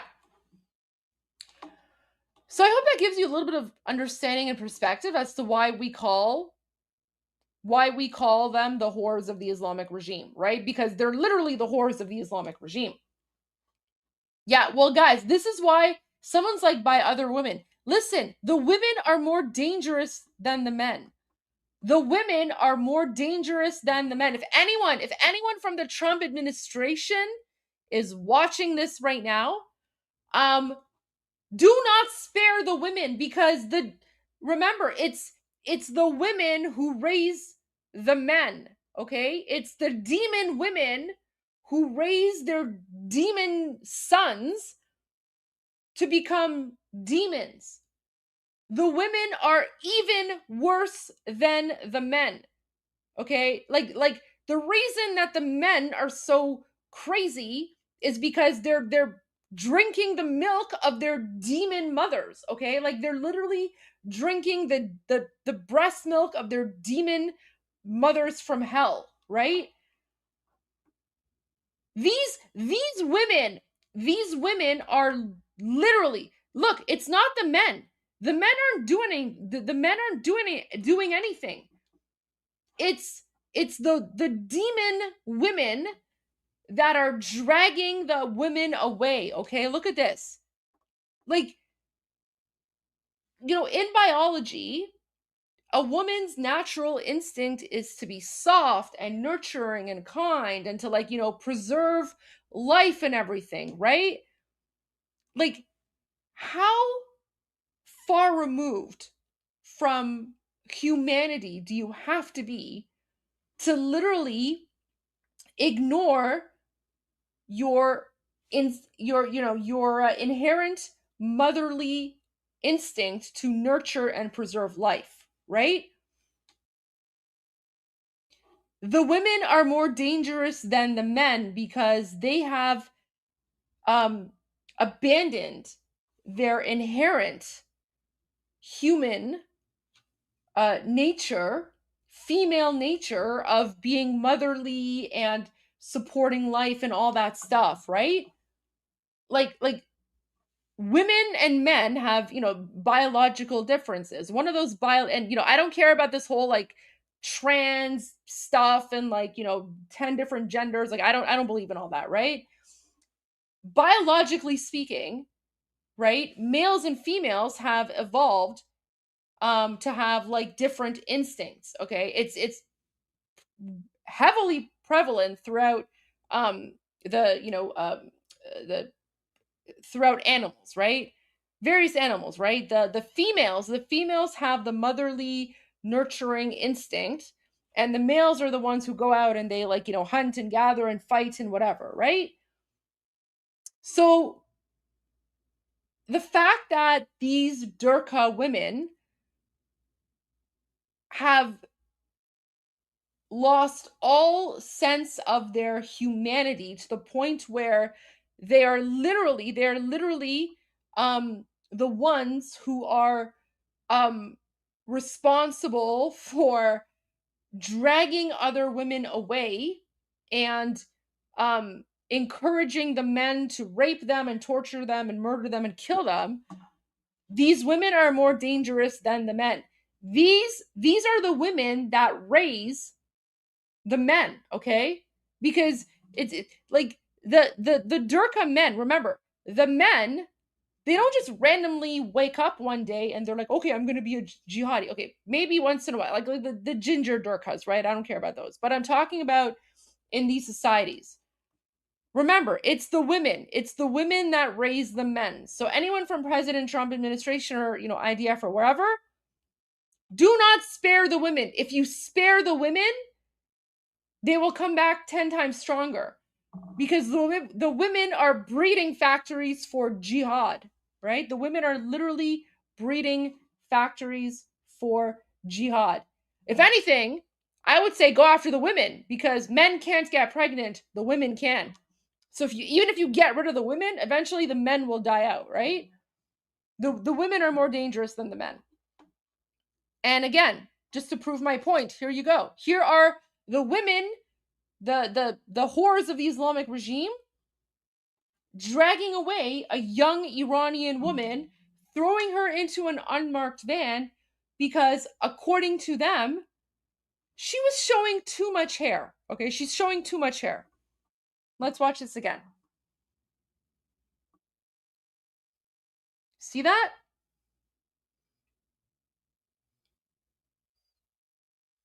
Yeah.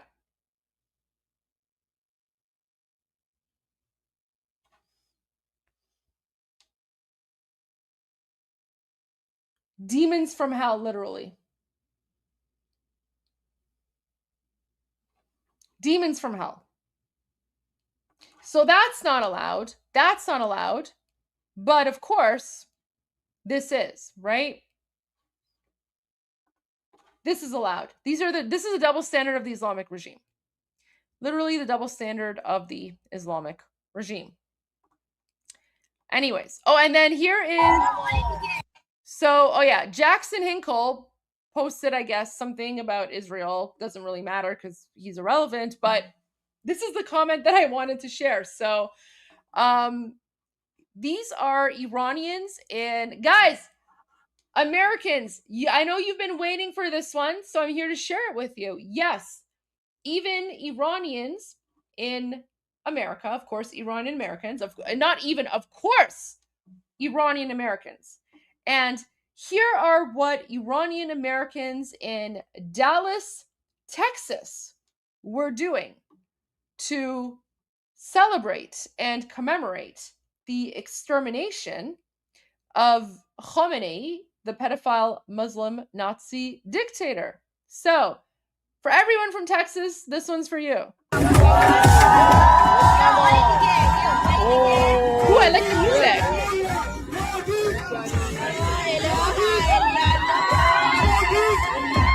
So guys, remember for women, right? So the ululating, right? So that's something like in the Persian culture, that's what the women do. Kind of like, Xena, the warrior princess, and whenever she was like fighting, she was like, right? So it's the same thing.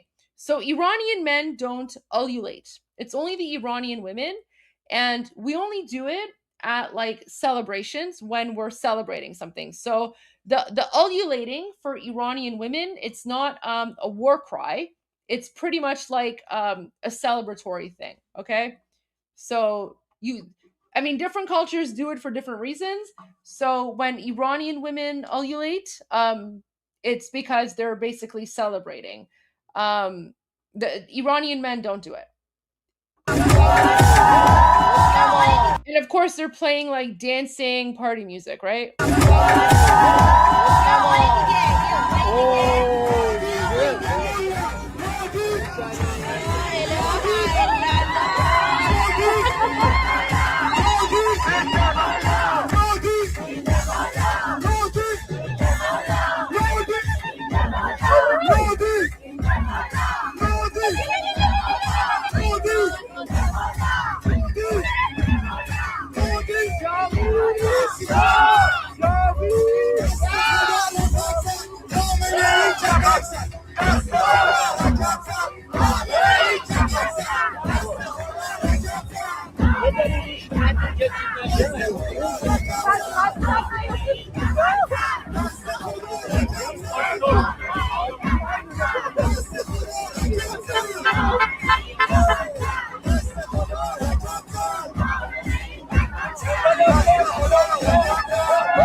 این خوشحالی بحثش با اون خوشحالی فرق میکنه که مادرای ما سر خاک بچه هاشون کل میکشیدن. چرا؟ داشتن تمرین میکردن که سر نعش کثیف تک تک این حکومتی ها کل بکشن.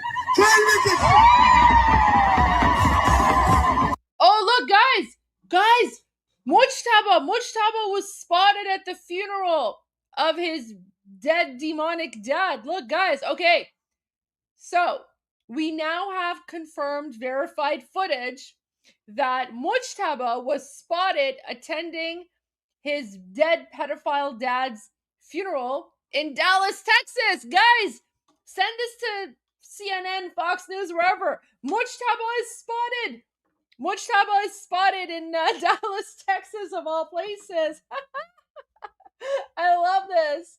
Oh, man. Texans, you guys have to go on like a manhunt or something. Apparently, Mujtaba is hiding in Texas.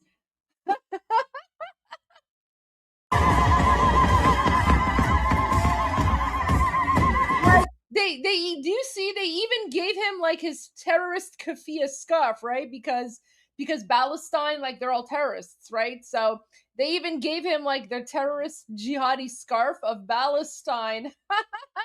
I love that. Oh man.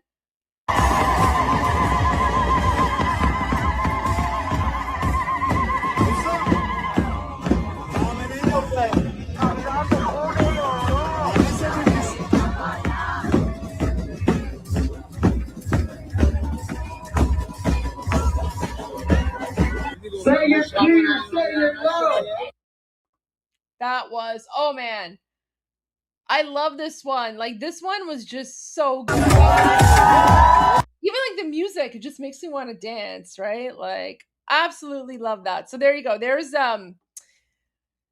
Oh no. Oh, do we want to see some crying Durkas? Oh no, the press trust of India. Teary-eyed Iranians say final goodbye. Oh no. Oh no, let's see. Guys, there's no audio. There's no audio. You know what that means? You know what that means, right? When there's no audio. Guys, there's no audio. Let's go.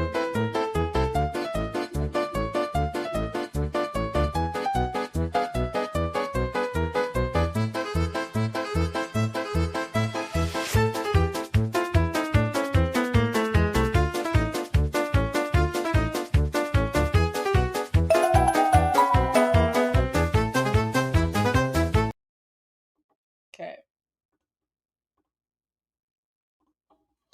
All right, there you go. So that was some Durkas for you guys.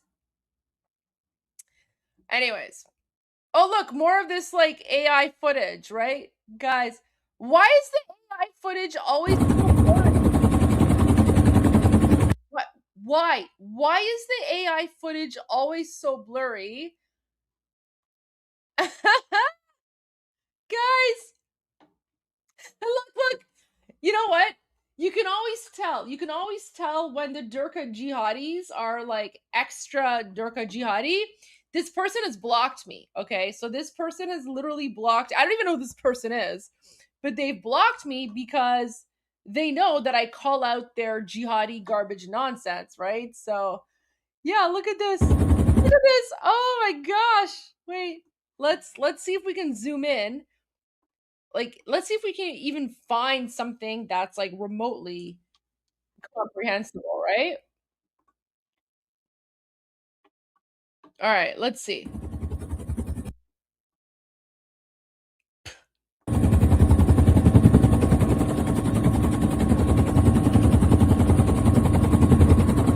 So weird. Like, I can't make out a single person in this video. Like, you could obviously, you can tell this is AI generated, right? Like they pretty much like just put the helicopter sound on top and like everything is so smooth.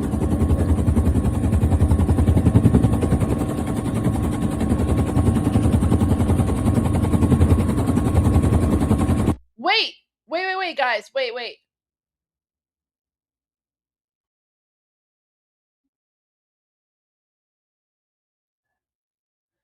How many people? Okay, so let's just assume for the sake of argument. Let's just assume for the sake of argument this is real. Okay? Let's just assume this is real. What is that? Is that the shrine of Imam Riza over there? Un چیز Imam Riza دیگه مگه نه? Like guys, like the video is so terrible. I think this is the shrine. No, guys, you know what? This might actually be real, but here's the thing. I mean, I feel like they filled in the gaps, but let me just show something here. Because context matters, right?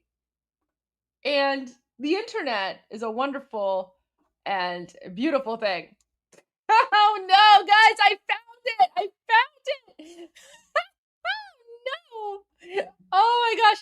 This is what I thought. Okay.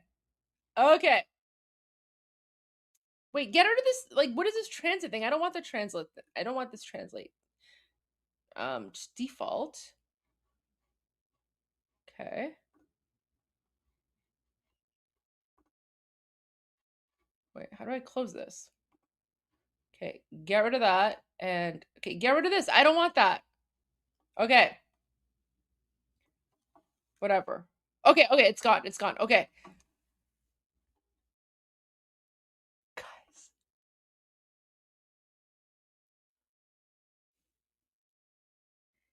Is that Okay, Iranians. Can anyone tell me inja kojas? Oh yeah, okay, Mashhad. It is Mashhad. It is Mashhad. Okay, so guys, here's the thing. This guy is saying, this Durka jihadi is saying millions are waiting on the streets ahead of the funeral ceremony for martyr Imam Khamenei, right? And then they're sharing this, okay? And then you see how it just ends there. It just ends. The road just ends. What is that? What is this? First of all, how does the road end? Why does it just end? I would assume that the road ends because that is presumably where the shrine of their dead Arab warlord Reza is, right? Like Reza is one of their dead Arab warlords that the Durkas worship. Okay, so if that's the shrine of their dead Arab warlord, and this is where the roundabout is. So there's like the shrine, and then it goes to a roundabout, okay? Oh my gosh, guys, you're gonna laugh. This is the shrine. This is the shrine of Imam Reza. This is the roundabout, okay? Like, that's it. That's it. Okay? This is it. Like, this is the round. I mean, unless I'm mistaken, but Imam Reza, like, not Imam Reza, like, the dead Arab warlord Reza, his resting place is in Mashhad, which, by the way, we have to send him back to Karbala, where he belongs to, right? Like all these like Arab warlords that are buried in occupied Iran, we have to send them all back to whatever hellhole they came from, right? Because they're not Iranian. But anyway, so yeah, someone is saying ChatGPT said this is bad AI. Yeah, no, I know. That's the point. Because like all the Durkas, like all the Durkas are literally sharing AI generated videos. Okay, so it's so awkward. It's so bad. Like what in the Allahu Akbar jihad are we watching right now, right? Like, this is, how does this even compare to, like, how does this even compare to Google Maps? Okay, like, even if I was going to, like, can I switch this around? Wait, let me see. Can I, like, how do I, like, I don't know. Anyway, so this is the roundabout. This is the shrine. That's not a very large distance, right? Like, it's like, what's the distance between there and like here? Not walking. Wait, not driving. I don't want driving. I want walking. 8 minutes. Okay, so what's the distance? 600 meters, guys. The distance. What is this? The distance between the shrine and the roundabout is literally 600 meters, okay? How is it that they're now claiming, look at this, how are they claiming, where's the video again? Here you go. So the distance between the shrine and the roundabout is 600 meters. That's not even a kilometer. The last time I checked, it's physically impossible to fit 1 million people in 600 meters, right? But this is what the Durkas are sharing. So there you go, right? There you go. That's basically the Islamic regime. Do you see the insanity? Do you see the insanity that we're literally dealing with? Anyways. So that was this one from this, like, wait, where's the post? What's this?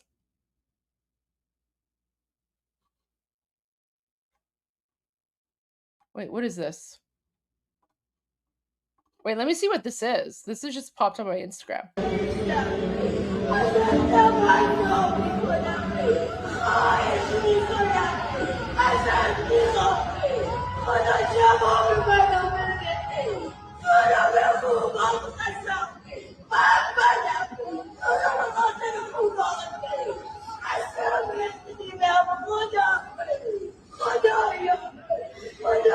Okay, so this is okay, I'll explain what this is. So this is an Iranian mother. She's one of the Iranian mothers who lost her child to the Islamic regime. Okay, so her child was murdered by the Islamic regime, and she is in so much grief that she goes out on the balcony and she's crying, and she's basically saying to God, like, she's basically pleading with God. She's like, I'll translate. She's like, God, I'm begging you. And then someone from a different apartment is filming her, okay? Because she literally just lost her child, okay? So this is footage from January 8 and 9, after this Iranian mother got the news of her child being murdered by the Islamic regime. So she's in so much grief that she doesn't even know how to process this. So she goes out onto the balcony, she's crying, she's yelling at the top of her lungs, and she's like, she's basically saying to God, she's like, God, I beg you. خواهش میکنم. I'm begging you. I'm begging you. She's like, I'm asking you. It's like, خدا جواب منو بده. She's like, God, please answer me. So she's out on the balcony. She's like, God, I'm begging you. I'm pleading you. Please. She's like, answer me. Answer me. She's like, I swear on the good people. And then she's like, I admit, she's like, I'm a bad person. I'm not pure. Right? So it's basically, she's like, I'm not a good person. I'm impure. But what about the pure ones? She's like, I'm a bad person. I admit that. Whatever. But, because of the good people, because of the pure ones, please answer me. Answer my question. She's like, I swear to you, God. Khodaya. She means, oh God. She's like, Hadfam. Oh, what does this say?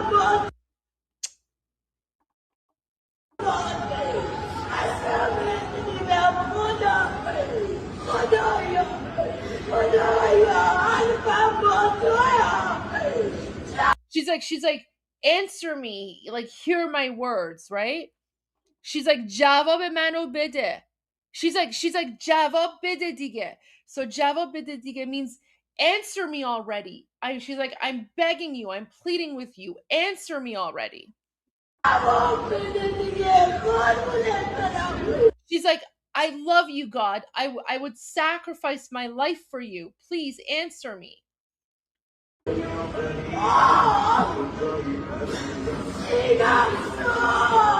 She's like, my heart is burning. My heart is bleeding. My heart is burning. She's like, suchtam, like I'm burning up. Like, basically, like, she's like, it's equivalent of like someone, like when you're so angry or you're so full of grief that there's just this like heat that goes through your body. So she's like, that's the heat. She's like, I'm dying. My heart is burning up, right? Wow. There you go. There you go. She says, دخترم دکتر بود. she says, my daughter was a doctor, a physician. Okay? She's like, دخترم دکتر بود. My daughter was a medical doctor.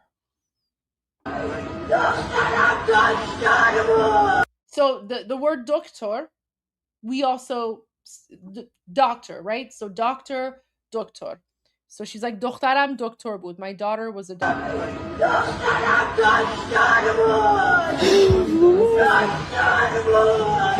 She's like, دکتر بود. She was a doctor. And then you can also hear right at this moment when the mother, the Iranian mother, says, my daughter was a doctor, you can hear the voice of the person who's filming this video.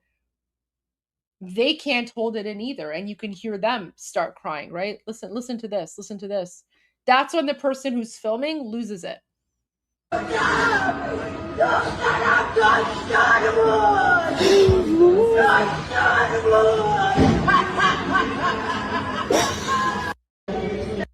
So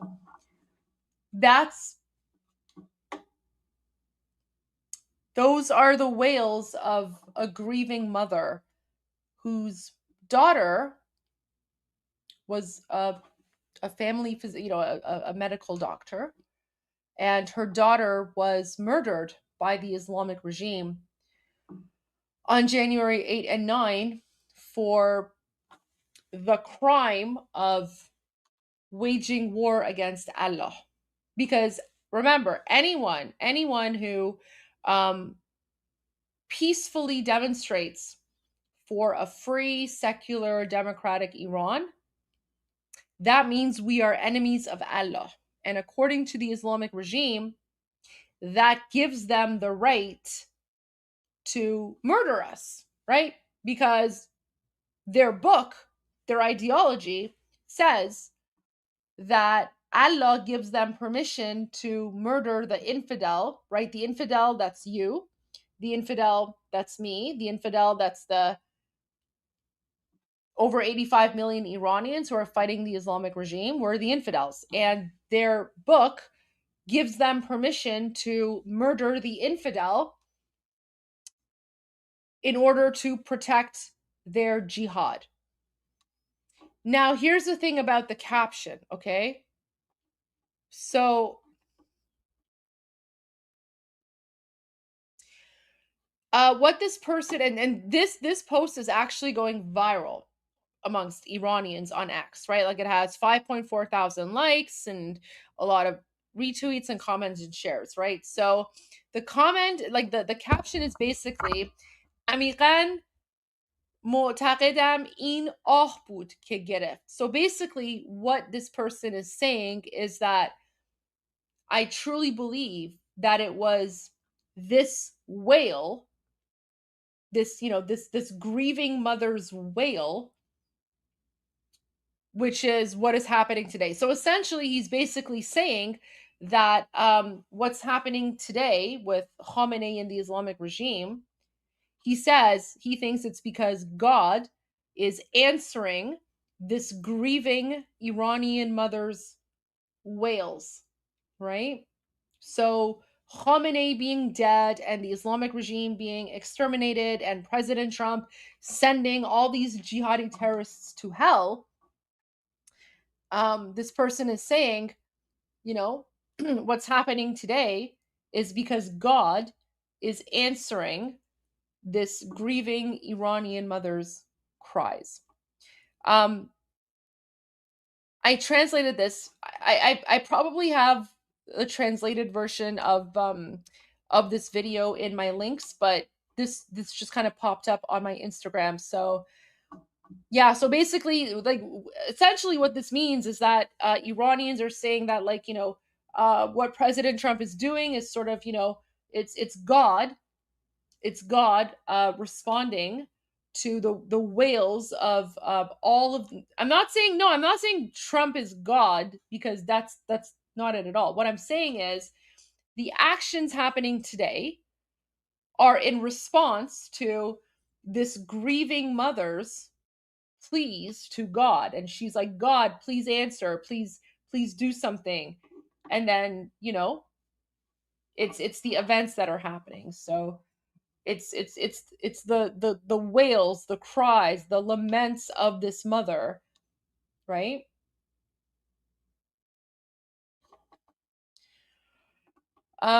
Let's watch this again. I mean, I translated this, so now you know, right? So basically it's an Iranian woman. She's crying about her daughter being murdered by the Islamic regime, and she's like, God, please answer me. Like, why did you let this happen?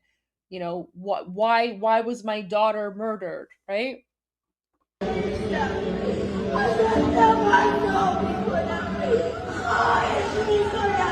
like, please, I beg you. He's like, I'm begging you, God, please answer me. Why did the Islamic regime kill my daughter?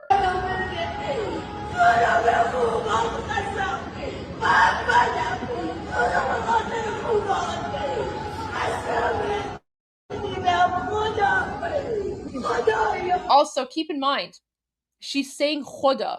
Khoda is, you know, it's not the same as Allah, right? Because Allah is the name of the Islamic God, right?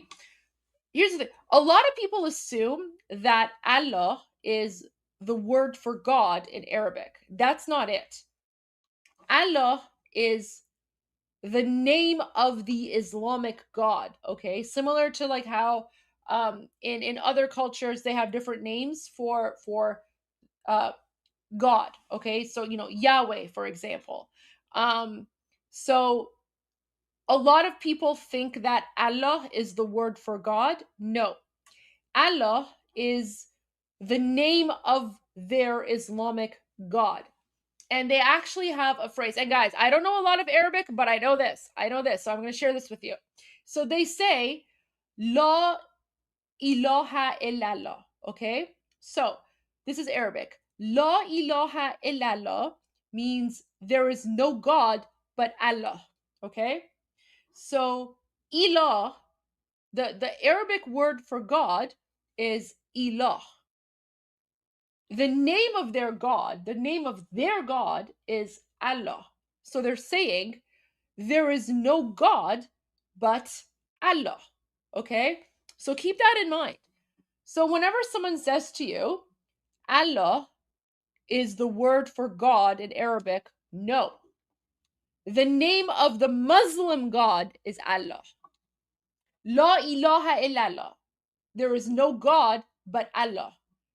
If Allah was the word for God in Arabic, then why do they literally have a phrase that says there is no God but Allah, the Muslim God, right? Think about that, right? Guys, I know a little bit of Arabic too, right? I don't talk about it too much, but I know my Durka. So there you go. So this woman, like she's not referring to Allah, right? She's saying Khoda. Khoda means God. Okay, so she's praying to you know, or asking like God, right? So not Allah. Okay, so you can tell she's not a Durka.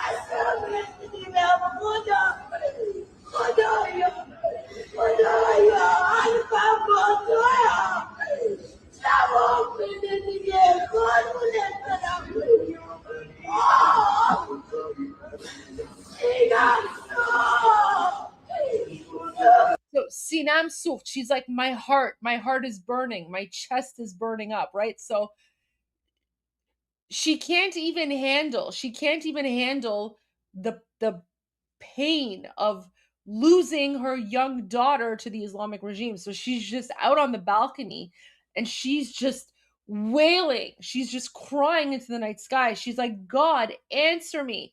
My chest is burning up, right? Because she's having difficulty processing the fact that her young daughter has been murdered by the Islamic regime.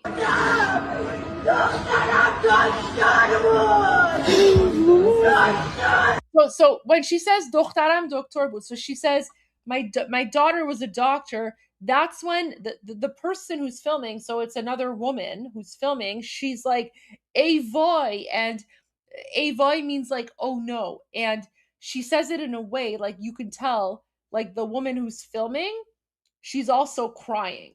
Okay, she's also crying. And the way she says like "Ey voy," like that's like, oh no, because she's crying. And then when the other woman says my daughter was a doctor, this woman's like, oh my god, like, oh no, because she's crying too. You can hear it. She's like, "Ey voy," oh no, right?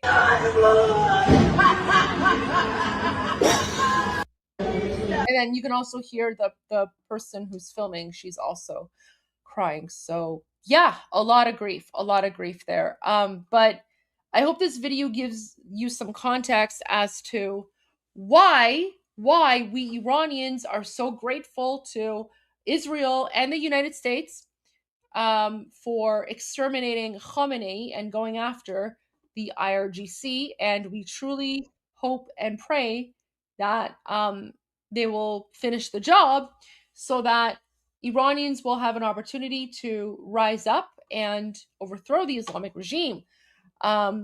Because as President Trump said a few days ago, how are Iranians supposed to rise up when we're unarmed and the Islamic regime has literally uses military grade machine guns to murder innocent unarmed Iranians like this woman's daughter, right?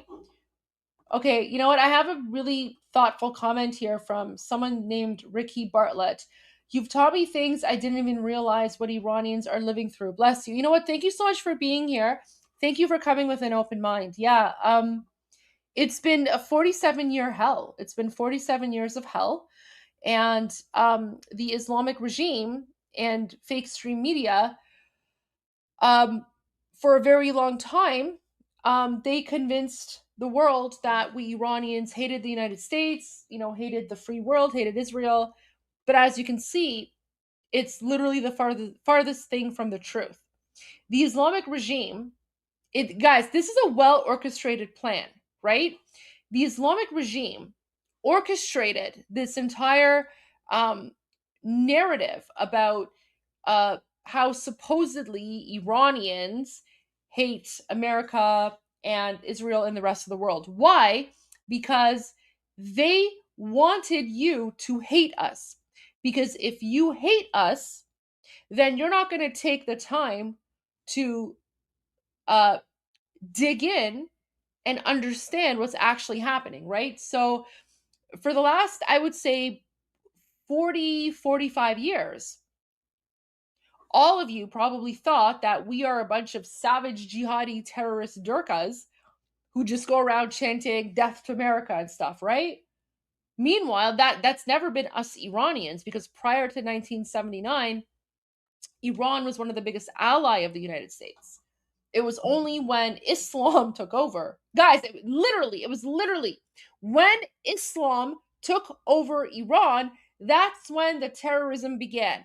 When Islam took over Iran, that's when you started hearing death to America and the great Satan and all that jihadi garbage stuff. So the same enemy that you have been fighting, the same enemy that started this war with you, that's the same enemy that has been murdering us for the last 47 years. So yeah, Ricky, thank you so much for keeping an open mind and being here and learning.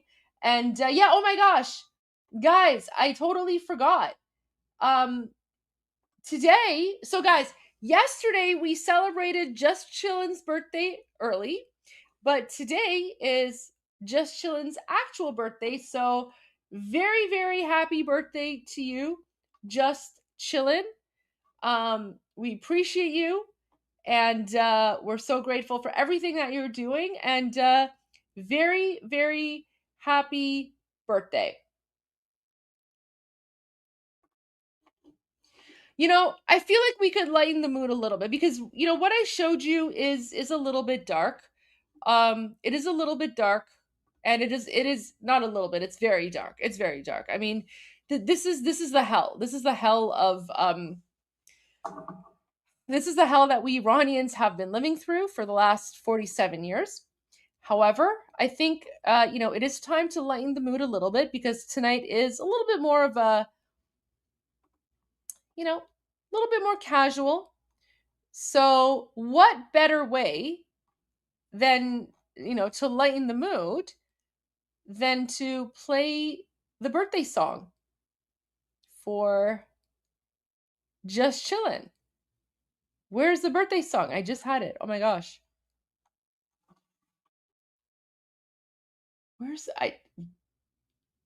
Oh wait, I'm on the wrong playlist. Sorry guys. Let me pull up the birthday song. By the way, the birthday song, the Iranian birthday song, remember it's available on the Iran Revolution Live playlist. So, in honor of Just Chillin's birthday, we are going to play the Iranian birthday song, just, to lighten the mood a little bit, lighten the mood just a little bit. And then we'll continue with some more footage of Iranians and how they are responding to the funeral of Khamenei, Khabar Margesh, the Muslim jihadi dictator. So, a little bit of lighthearted music. This is pretty much Iranian culture, when we're not dealing with the Islamic invaders, the Muslim invaders, right? And remember guys, I shared this yesterday.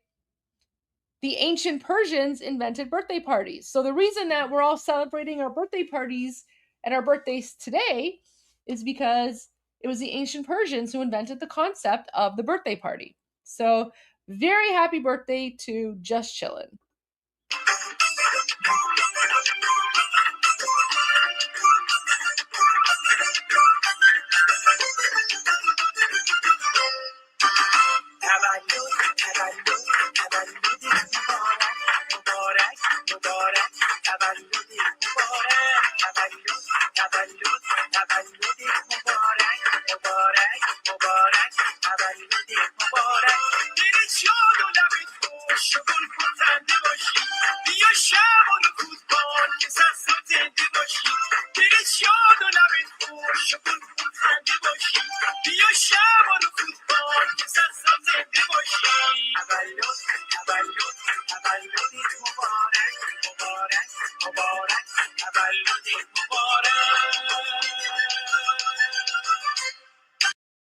Very, very happy birthday to you, Just Chillin'.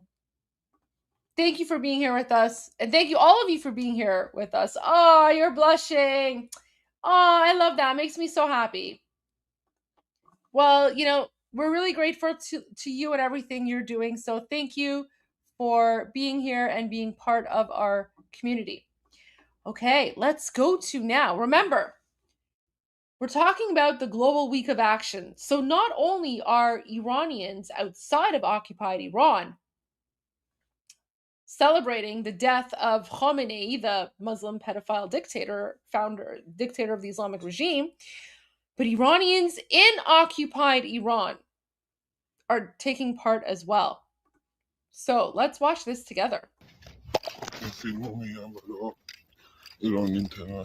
So Iranians are filming themselves, and they're like, I'm filming this and I'm sending this to Iran International, and they are putting graffiti on the wall, and the graffiti says Javid Shah. Javid Shah, of course, means long live the Shah of Iran.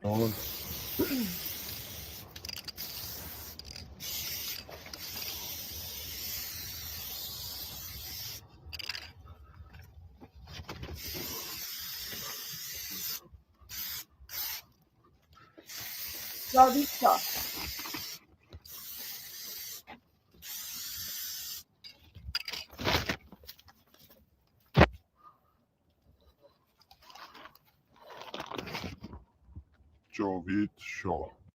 Javid Shah. Normally, I'm not a fan of graffiti or spray painting or vandalism, But in this scenario and context, I 100% support it, right? Because this is one of those times where, vandalism is not a crime. It's basically being used to share a message with the outside world. And yeah, Aaron, you're absolutely right. If he gets caught, he's a dead man. Yes, that's why the voice is altered, right? It says Javid Shah. Guys, the other stuff is like random graffiti. The other stuff doesn't matter. It's this part here. It's what he wrote here, right? So, this part. So he zooms out, right? So here, this is the letter J. Okay, this is J. This is A. This is the V, and then he kind of like this. This is like supposed to be. Wait, where's the Javid part? There you go. So this is J A. This is the letter V right here. This is V. And then this here, like the little part here with the two dots under it, that's the I guess, okay? And then this part here, this is the letter D. So the best way to understand the Persian, how to write Persian, think of it like cursive. You know how when you're writing in cursive, all the letters are kind of like they flow into one another, right? No, the dots are not vowels. No, the dots are not vowels. The dots represent the sound. So if there was, let's say there was only one dot, if it was only one dot, this would be the letter B. When it's two dots, it's the letter E. If there was three dots, so let's say there was like another dot over here, that would be the letter P. Yeah, exactly. The letters all join. They all join except for in certain cases, like, for example, the letter A never joins. Okay. So the letter A never joins. The letter V never joins. The letter D as well, like this letter here, this is D. Come on, where is it? Let me go ahead. This is like the letter D. The letter D never joins as well. Okay. But yeah, think of it like cursive. So the letters are kind of like connected to each other, right? But no, the dots are not vowels. The dots represent what sound this letter is. Okay. I'm trying to think. I'm sure aren't there like certain letters in cursive where they don't join? I don't know. But anyway, so this is why the letters are connected. Think of it like cursive writing, okay? So that's Javid. This is the D.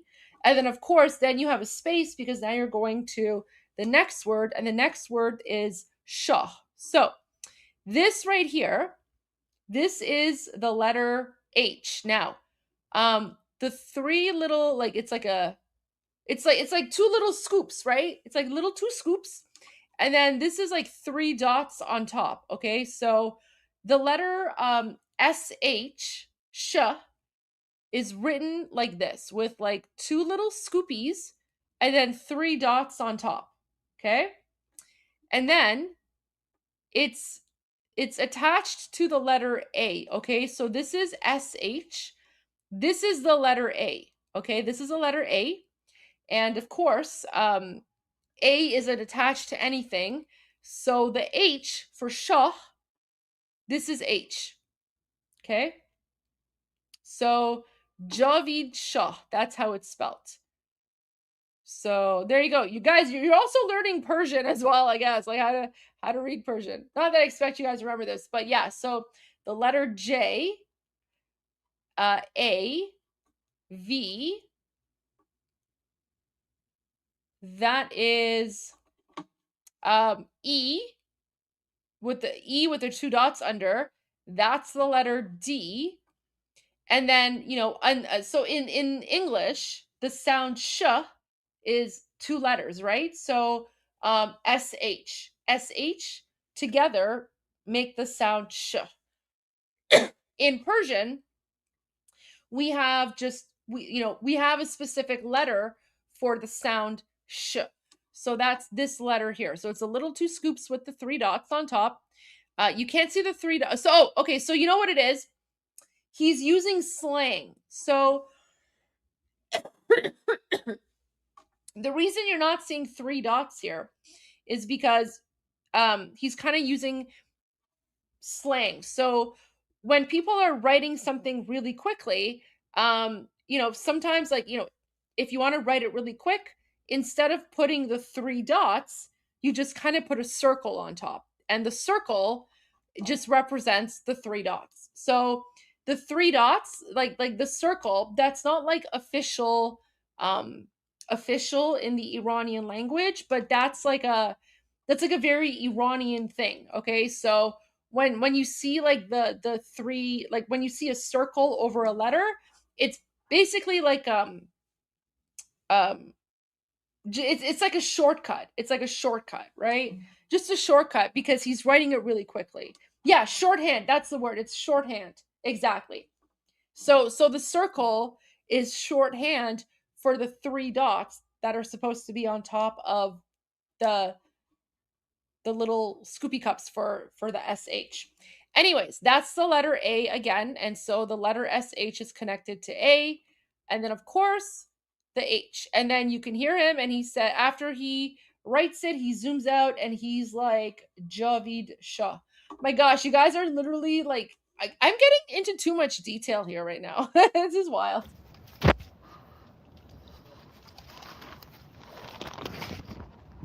Javid Shah. There you go, Javid Shah. And now, guys, you can clip this part of YouTube, you can save it, and now exactly, like an apostrophe, kind of like an apostrophe for missing letters, exactly. But now, guys, all of you, I basically gave you guys a lesson in how to write Javid Shah. Will there be a quiz? No, there won't be a quiz. There won't be a quiz because this is just, me getting into like the nerdy stuff, right? The deep dive. But some of you are asking questions, so I'm more than happy to answer and share. But no, there's no quiz. And by the way, these are all numbers. Okay, so these are I think these are phone numbers for something. This is so 9199336, and that's a 0. So this one is 093811200. I don't know what these phone numbers are for, but there you go. That's what these phone numbers are here. So who knows what the graffiti's about? But there you go. So that's footage from inside of occupied Iran. So remember the video that I shared at the beginning, His Royal Highness Mirza Pahlavi, he was saying this is the for having a good time. I don't know, man. You know what? I would never dare or dream of calling the number's not complete anyway. The number's not complete anyway, so like there's still a few digits missing here, guys. So you can try calling, but this number is not going to go through. Funny thought though. You know what? You listen. You could dial, but this isn't going to get you anywhere because it's not the complete phone number. It's missing a whole bunch of things. 1, 2, 3, 4, 5, 6, 7. Yeah, guys, this is not the full number. It's missing at least 2 digits. So, I mean, good luck. Good luck with that. I don't even know what phone number this is for. I mean, if you want to call, you can, but I don't know, man. I wouldn't risk it on the random graffiti. Okay, this, you know what? This is important. So, wow. Oh my gosh. So look at this. Guys, remember, alcohol. Alcohol is banned. Alcohol is banned in occupied Iran, right? The Comms account of His Royal Highness shared a post. At his graveside, friends of Ali Mirzai, the courageous young man murdered by the Islamic regime during the January uprising in Tehran, raise a glass in his honor. Remember, guys, this is banned, right? This is literally not allowed in occupied Iran. No, Newton, you can't blame your alcoholism on us Iranians. Oh my gosh, Newton, I'm drinking it all for you guys. That's not an excuse. It's not an excuse. You know, actually, I'll be right back. I'll be right back, guys. Give me one moment.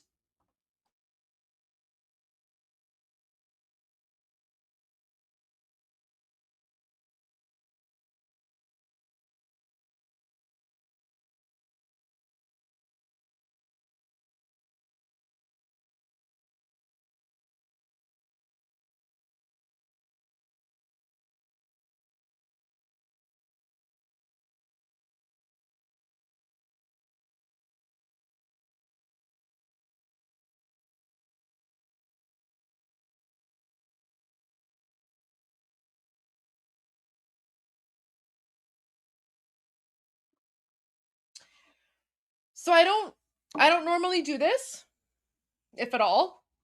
But in honor of Ali Mirzai and his friends who are raising a glass in his honor, I too will raise a glass at the same time. And I also have vodka. So I will also raise a glass in honor of Ali Miraz. Wait, what was it? Sorry, Ali Mirzai. Ali Mirzai. I too will raise a glass in honor of Ali and all of the Iranians murdered by the Islamic regime.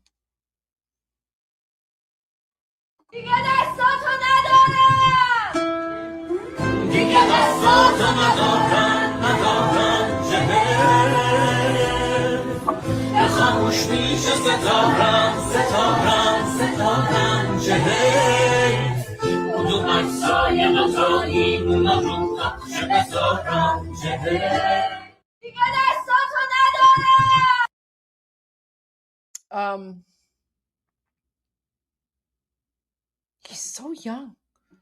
Look at him. He's so young. Like, he hadn't even, his life hadn't even started. He was a baby. He was a baby. They're literally killing our children. They're the Muslim Arab occupiers are killing the future of Iran. They're killing our future. They're killing our babies.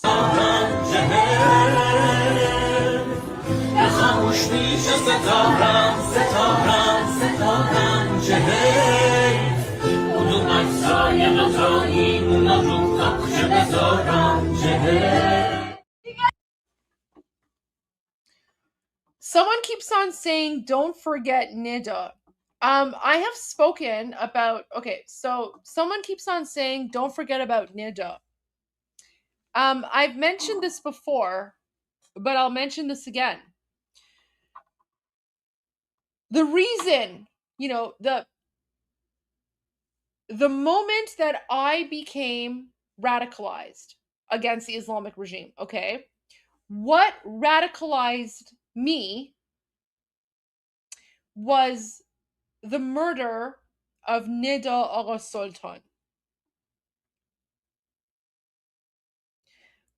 And when I was an elected official, and, Doug Ford and the Progressive Conservative Party said to me, Goldie, you're talking too much about Iran, and it's making our Muslim voters uncomfortable. So you need to stop talking about Iran because we don't want to lose votes. And I was like, what are you talking about? I don't care about your Muslim voters. That has nothing to do with what I'm talking about. I'm raising awareness about the fact that the people from my birth country are being murdered by a Muslim Nazi occupation called the Islamic regime. If that makes your Muslim voters uncomfortable, how is that my problem? If your Muslim voters are uncomfortable, then maybe they should support Iranians who are trying to overthrow the Islamic regime and giving their religion a bad name. But instead, the Muslim voters complained and accused me of Islamophobia.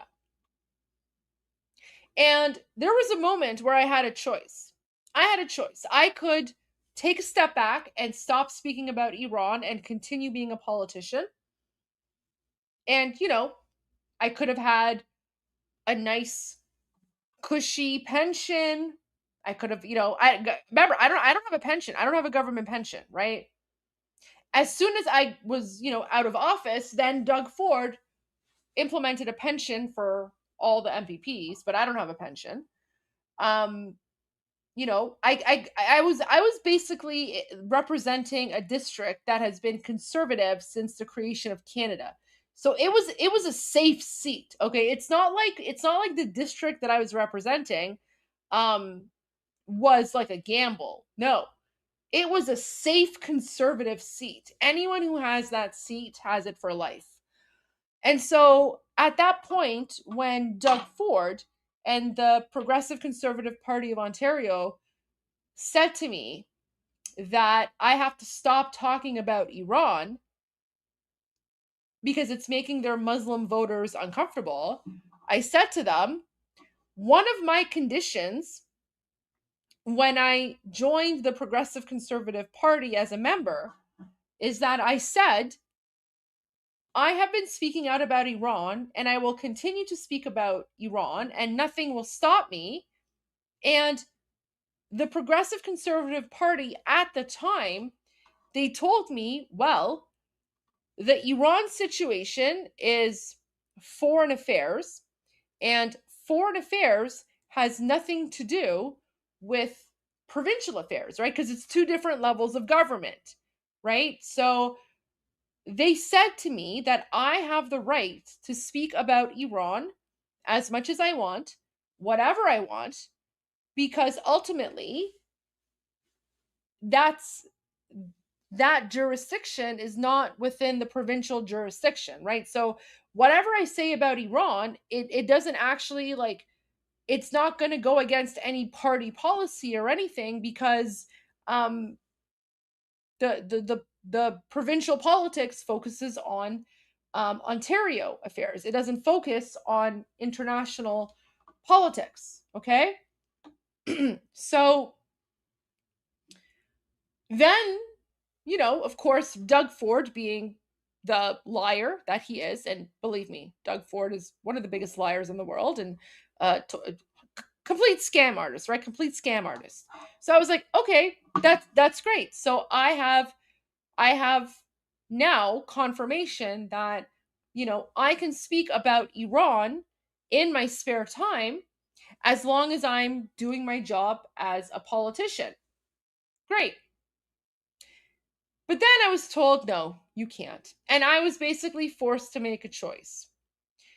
I could keep my mouth shut and, preserve my job, I guess, my job as a politician. Or if I continued speaking out, there would be consequences.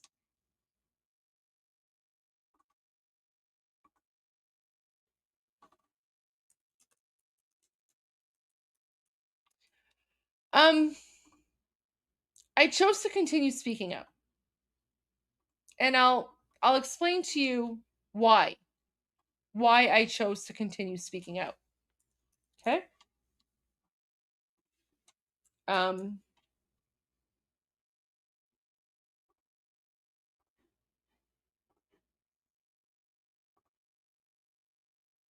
This is Nida Agha Sultan.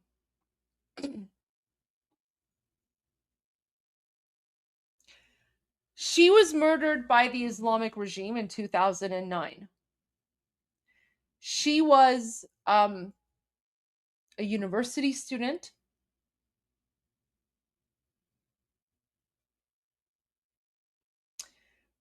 She was only 1 year older than me. So when she was murdered by the Islamic regime, she was in university, I was in university. The only reason that I'm alive and Nida is dead is because I was lucky enough to escape the Islamic regime, right? Like my parents escaped the Islamic regime. Nida didn't have that opportunity. Nida did not have that chance. Before I share this video, if you're sensitive to blood, look away. Look away for the next, the video is 37 minutes long. So I'm giving you like a 5-10 second warning right now. Look away. If children are watching and you don't want them to see blood, look away. This is what happened to Nida Agha Sultan in 2009. And she was peacefully walking on the street, right? So when I talk about innocent, unarmed Iranians, there you go. And this is the video. This is the video that radicalized me. Where is this video from? So this video is from inside of occupied Iran from 2009, okay? This is from 2009.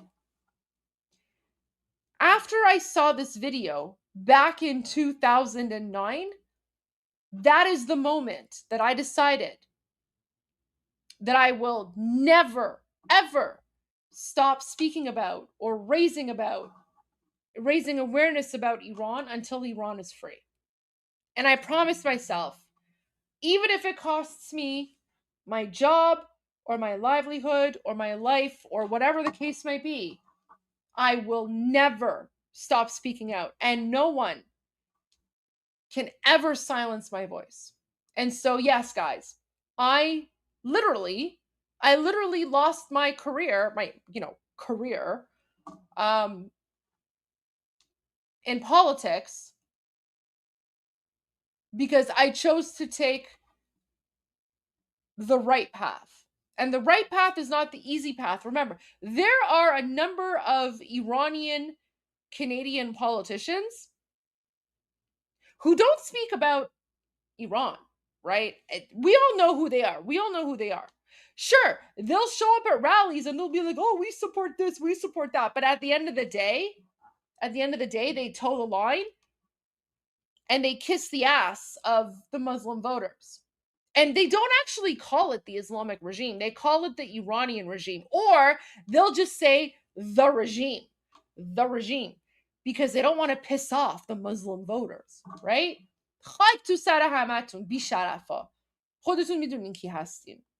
Anyways, I chose to speak out. And yes, I lost my position for it. I don't care. I literally don't care. Because this video, and now I'm going to share the video. I think the video speaks for itself.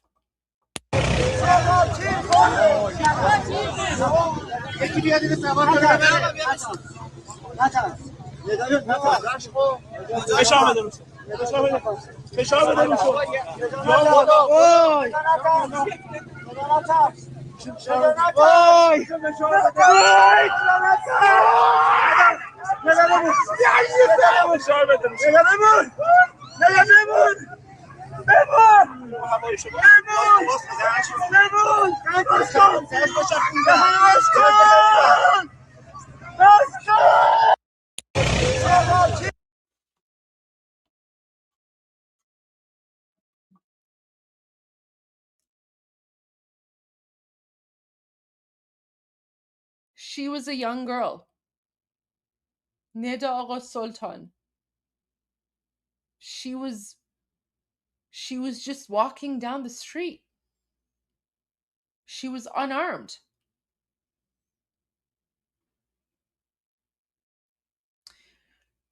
She was walking down the street, and the Islamic regime murdered her for the crime of walking down the street.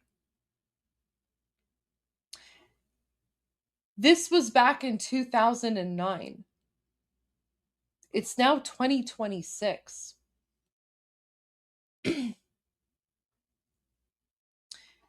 This was 16 years ago.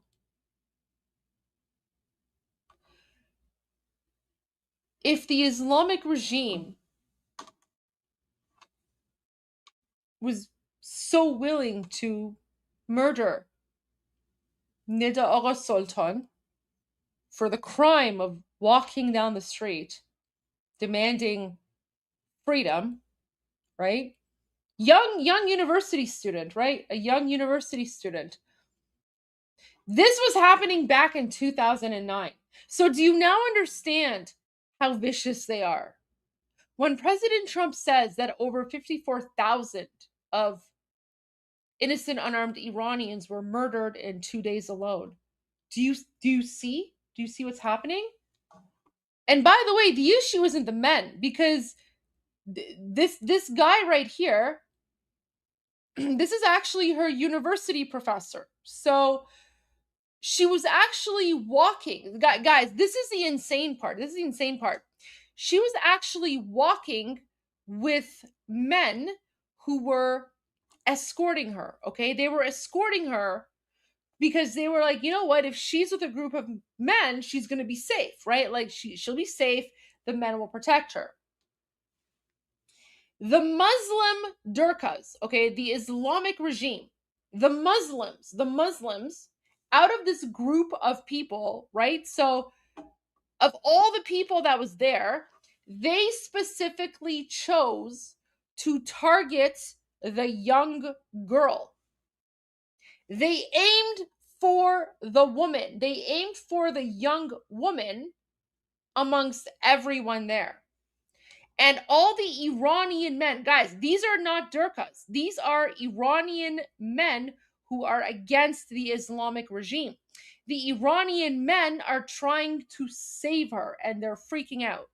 Okay? By the way, the Islamic regime, right, like the Muslims, they have this weird fetish with women's sexual organs. Because one of the things that the snipers do, the snipers, even today, like this has been going on for 47 years, but the snipers will also aim at women's genitalia. Why? Because it's fun for them. It's fun. They enjoy, like the snipers, the Muslim snipers make it a game where it's like, how many women's genitalia can we snipe? Yeah. They literally aim for women's genitalia.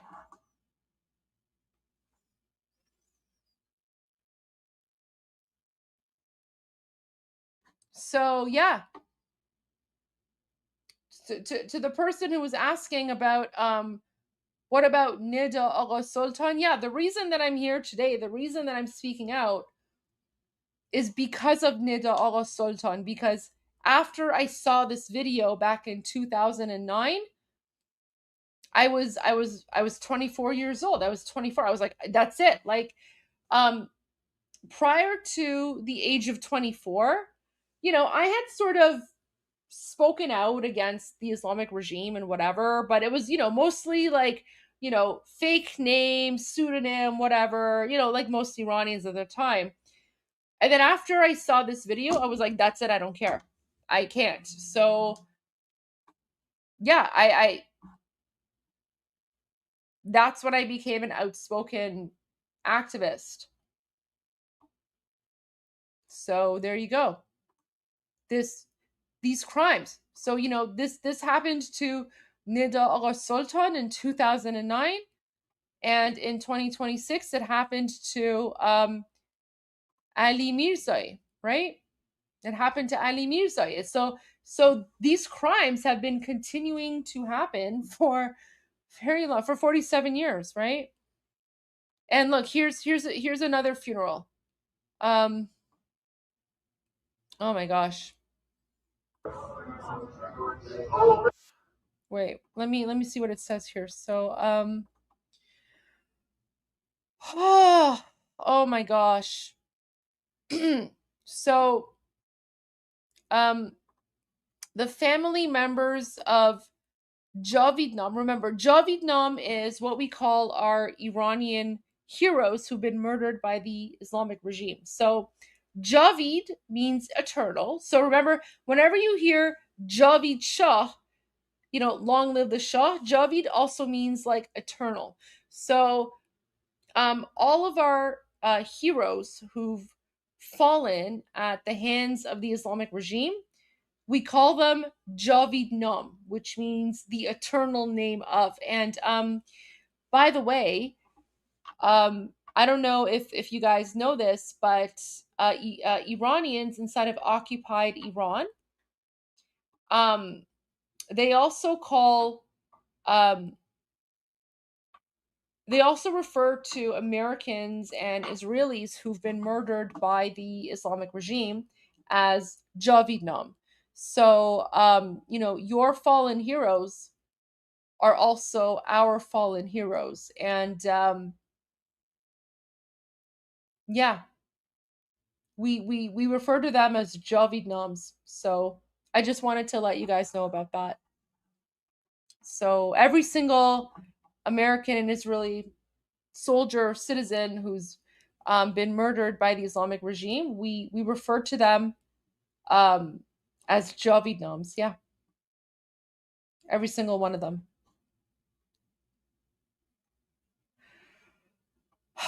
Anyways, so here are the relatives of Javidnam Mohammad Reza Saidi's relatives gathered at his gravesite to commemorate the anniversary of his birthday.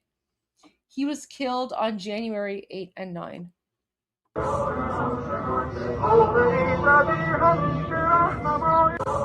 Oh my gosh, guys! So they so this, you can see they have a birthday cake on his tombstone. That's where he's buried. And the song they're playing is "A Iran." "A Iran" is the unofficial national anthem, right? So it's one of our patriotic songs. And this song is actually banned. No. This isn't a Shah's national anthem. They're not playing Surude Shahanshahi Iran. They're not playing that. They're playing A Iran. So that this is different. So the difference would be like this is like a, just like a patriotic anthem. This isn't the anthem of the Shah, but this patriotic anthem is still representative of the Shah, and the Islamic regime banned this song. So they're playing A Iran, and keep in mind, Reza Shah Pahlavi the second, he also plays this song. So this song is representative of Iran and the Iranian people. It's not the Shah's anthem, but it's close enough, right? Like we all sing A Iran.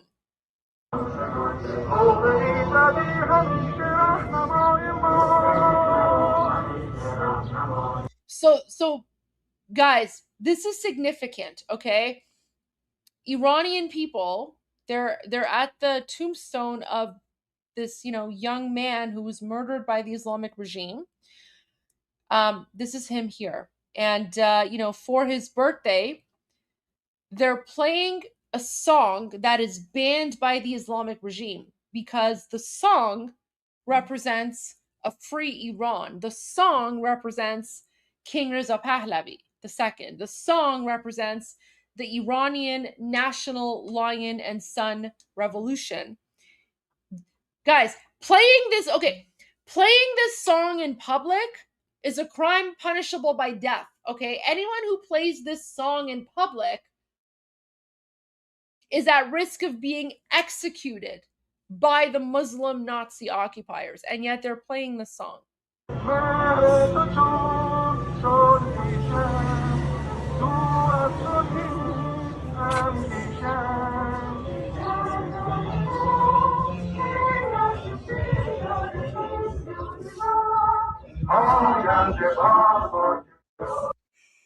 Wow. Oh my gosh, that's where was I? Oh no, I closed it. Where'd it go? Okay, sorry guys. Let me pull it up. That one was hard. I'm sorry guys. That one was okay.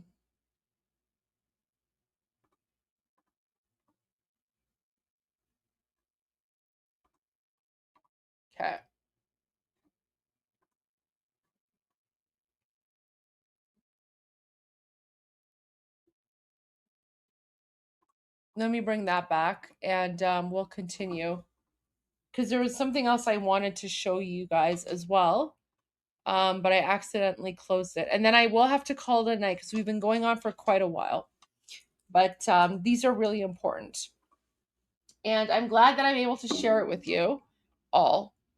I mean, guys, all I can say is, literally, welcome to being Iranian, okay? Because we have the highest of highs and we literally have the lowest of lows, right? Like, that's just,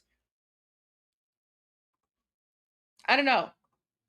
Welcome to being Iranian. Literally, 1 minute we're laughing, 1 minute we're crying, 1 minute we're dancing, 1 minute we're cursing Khamenei, right? Like, it's just that's just I don't know. It's like an emotional roller coaster that we've been on for 47 years, right? But anyways, let's get to some amazing footage. So Iranians guys, this is Oslo in Norway. So let's see what Iranians in Norway are doing.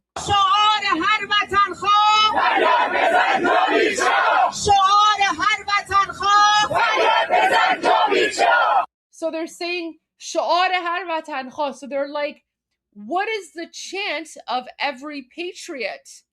شعار هر وطن خواه فریاد بزن جاوید شاه. So شعار هر وطن خواه فریاد بزن جاوید شاه. So what is the slogan of every patriot? And they're like, yell it loud, Javid Shah, right? Long live the king.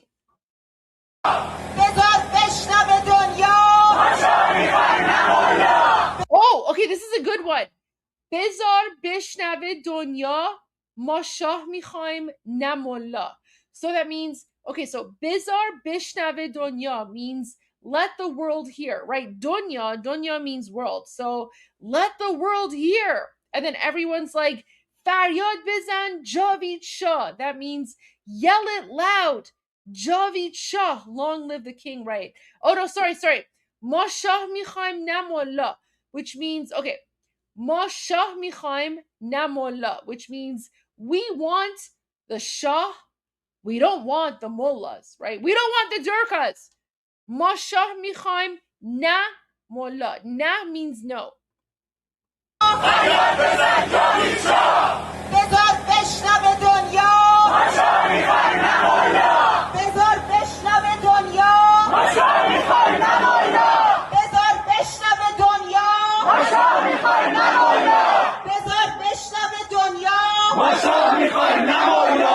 So let the world hear.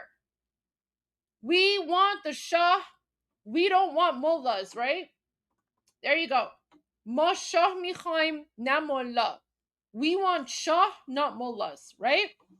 There you go. There you go. Iranians in Norway. شلاق شکنجه اعدام این از خدای اسلام شلاق شکنجه اعدام این از خدای اسلام Oh my God!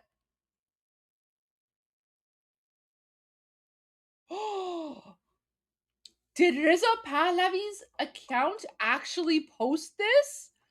شکنجه اعدام این از خدای اسلام داد بزنید شلاق شکنجه اعدام این از خدای اسلام Oh my God, guys, this is a new chant. This is a new, wow. This one is spicy. Okay.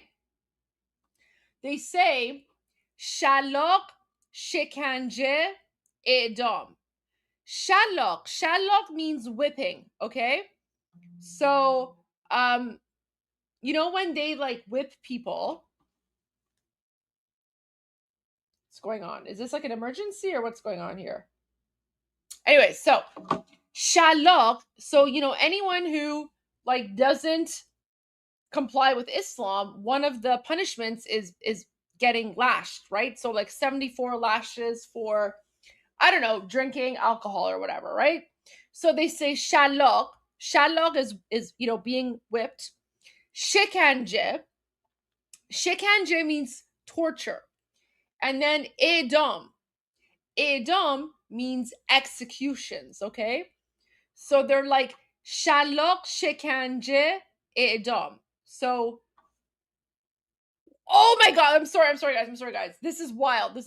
Okay, so Shalok shikanje edam. Whipping, torture, executions. And then they say Inast Khodai Islam. Guys, do you remember, those of you who were paying attention earlier today, what does the word Khoda mean? What does the word Khoda mean in Persian?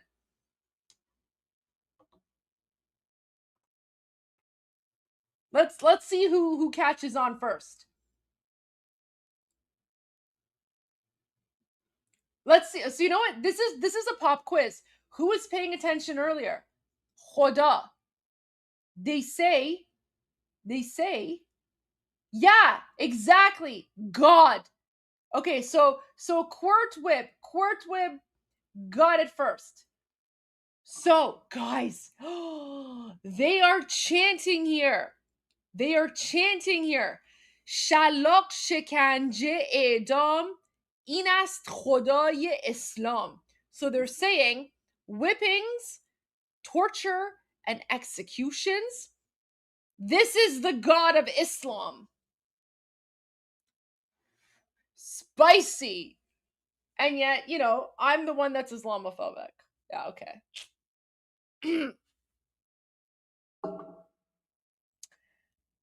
So Iranians in Oslo, Norway are chanting whippings, tortures, executions.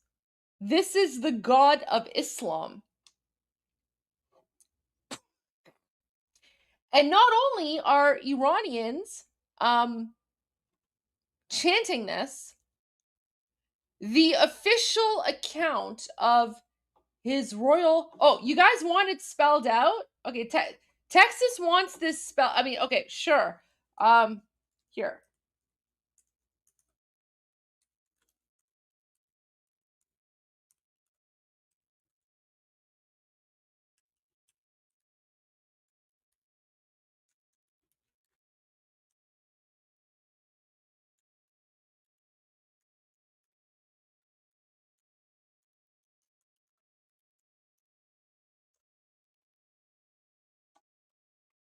There you go. So, okay, let me I tried to write it out as like phonetically easy to follow along as possible. So, it says Shalok shekanje edam in ast خدای Islam. So basically they're saying whippings, torture, and executions, this is the God of Islam. Yeah. I mean, they're not wrong. They're not wrong. But what's even wilder is that the official comms account of His Royal Highness Reza Pahlavi is sharing this video. And no, Omid is absolutely right. They're not lying. Like, guys, this is the reality of Islam, right? They've literally been using Islamophobia as a way to shield themselves from being exposed, right? But as you can tell, we Iranians, we don't care. We literally, guys, again, remember, I literally gave up my career as a politician because I literally don't care about their feelings, right? Yeah, even Gandalf is like, it shocked me that they shared it. Yeah, I'm like, whoa, like this is wild.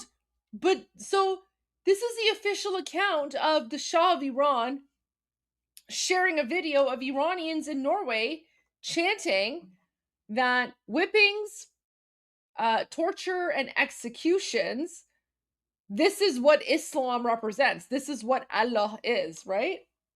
Wow. I love this new chant. این از خدای اسلام شلاق شکنجه اعدام این از خدای اسلام داد میزنیم شلاق. And she's like, dad میزنیم. She's like, yell it out, say it louder, right? شلاق شکنجه اعدام این از خدای اسلام شلاق شکنجه اعدام این از خدای اسلام زنده و جاوید باد سلسله پهلوی. So now they're saying زنده و جاوید باد سلسله پهلوی, which means long live the Pahlavi dynasty. زنده و جاوید باد سلسله پهلوی. Which I agree. زنده و جاوید باد سلسله پهلوی. All right, let's go to the next one. So this is Hamburg. Let's see what's happening in Hamburg.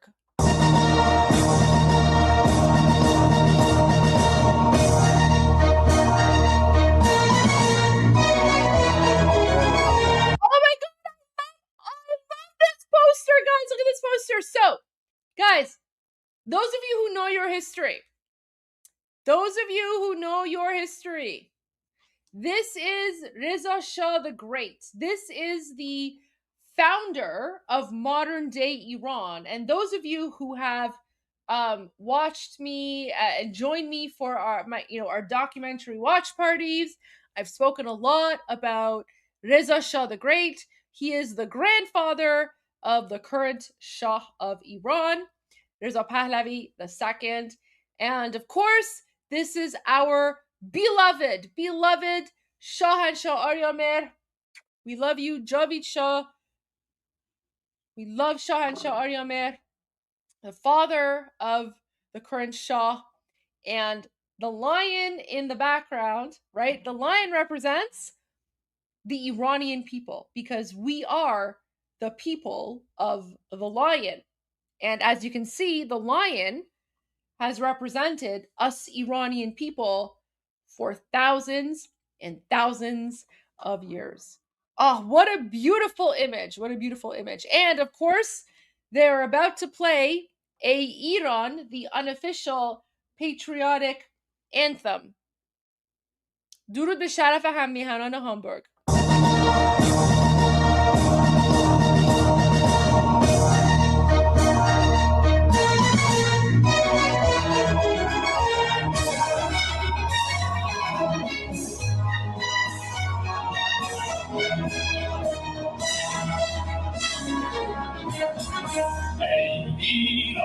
ای مرز پرگوهر ای خاکت سرچشمه هنر نور از تو اندیشه من آینده ما میگذارد دشمن ار تو سنگ خواره ای من و منم جان Guys, who remembers this flag? Who does this flag represent? Who does this flag represent, guys? First person in the chat gets bonus points, brownie points.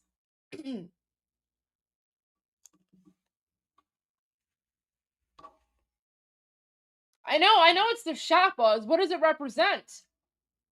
No, it's not the Mason. Yes, there. Oh my gosh. Guys, Laszlo is getting all of the bonus points today. Yep. This is the flag of Cyrus the Great, the founder of the Persian Empire. Yep. Newton was close second. Newton, honorable mention. Billy Cunningham, honorable mention. Cyrus, honorable mention. Nathaniel, honorable mention. Newton, okay, fine. I'll give it to you because you said the Great, and Cyrus is the Great, so I get that. Dude, honorable mention. Chachadotes, honorable mention. Cyrus the Great, yes, honorable mention. Oh, Omid, you're so wrong. Omid, you need to have faith. You need to have faith in our community. We have such a high IQ community here. Oh, guys, Omid was just, you guys showed him. Aliyah, Achaemenid Empire. That's a very, very good guess. Oh my gosh, honorable mention. Okay, Laszlo got it first, but honorable mention to Texas Troop, Sophia, original Persian Empire, Alvisa. There you go, guys. Look at that. Fatal Demon says Cyrus the Great. Yeah, Newton, you had it. You did. Cyrus. Hugh says Cyrus. There you go. All right. Just chilling. I'm cheating off. Yeah. Guys, if anyone wants to pass on like the random pop quizzes that we have, just make sure that you sit next to Laszlo and just copy off of him, because Laszlo's been on fire tonight. So there you go. Yes, that is the stand. This is the official flag of Cyrus the Great. So guys, this flag has existed for 2,500 years. Guys, this flag existed for like 1,000 years before Islam was invented, okay? Literally. We literally have like Persian food recipes that have existed for thousands of years before Islam was invented. Like, let alone the flags, right? You know, like this flag, again, existed for like 1,000 years before Islam was invented. So, there you go. Oh,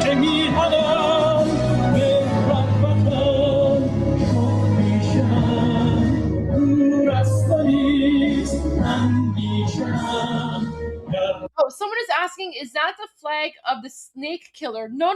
So that flag, that's the Derafsha Kaviani. That's the purple one with like kind of like the yellow X in between. That's the banner of Kaveh. This red one is the flag, the official flag of Cyrus the Great, the founder of the Persian Empire. Yeah. And then, all right, let's continue. We'll see if we get like we've seen the purple flag in other videos, but I'll pause again if we see the purple flag here.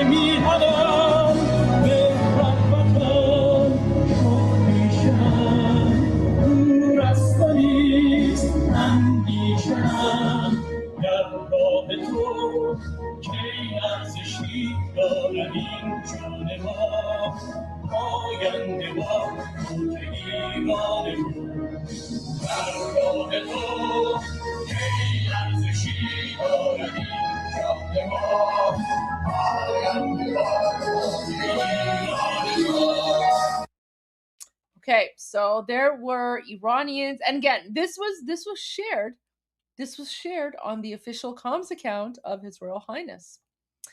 And then there's more about his trip to. Okay, here we go. Wow. So this is Vienna. Oh my gosh. Look, they have a picture of Shahanshah Aryamer and Shahbanu. Oh my gosh, look at that. Oh, do you see? Guys, do you see how much we love our royal family? And anyone who says, you know, all the Durkas and all the jihadis, they're like, oh, the Shah was a dictator, right? Like it's literally, it's Takia, right? They've been engaging in Takia for a very long time. But as you can tell, like we Iranians, we love our Shah, we love the Shahbanu, we love the Pahlavi dynasty, we love Shahanshah Aryamer, right? No more Ayatollahs, no deal with the mullah. No more Ayatollahs, no deal with the mullah. So of course, no more Ayatollahs, no deal with the mullahs. No more Ayatollahs, no deal with the mullah. No more Ayatollahs, no deal with the mullah. Regime change in Iran, mullahs out of Iran. Regime change in Iran, mullahs out of Iran. Regime change in Iran, mullahs out of Iran. Regime change in Iran, mullahs out of Iran. Jamhuriye Islami nabud bayad gardad. Oh, like this guy's, he's holding a flag of Israel, right? And then they're saying Jamhuriye Islami nabud bayad gardad, which means the Islamic regime must be destroyed, right?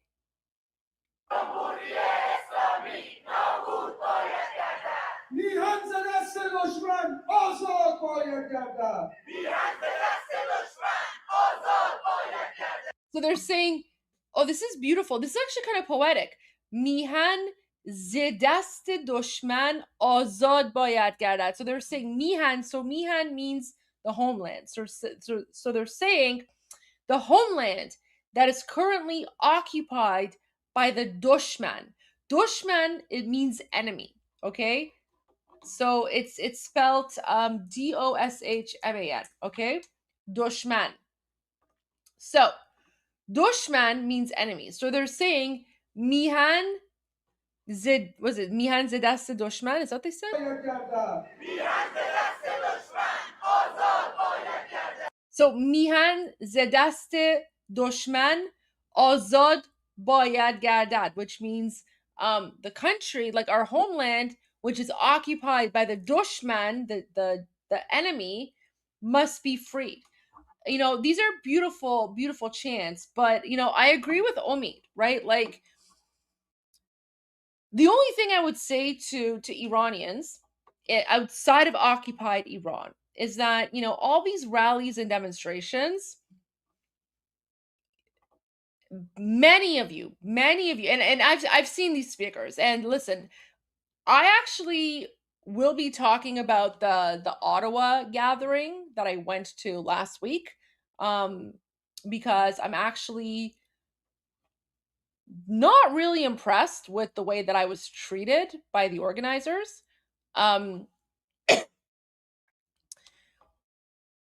They specifically invited me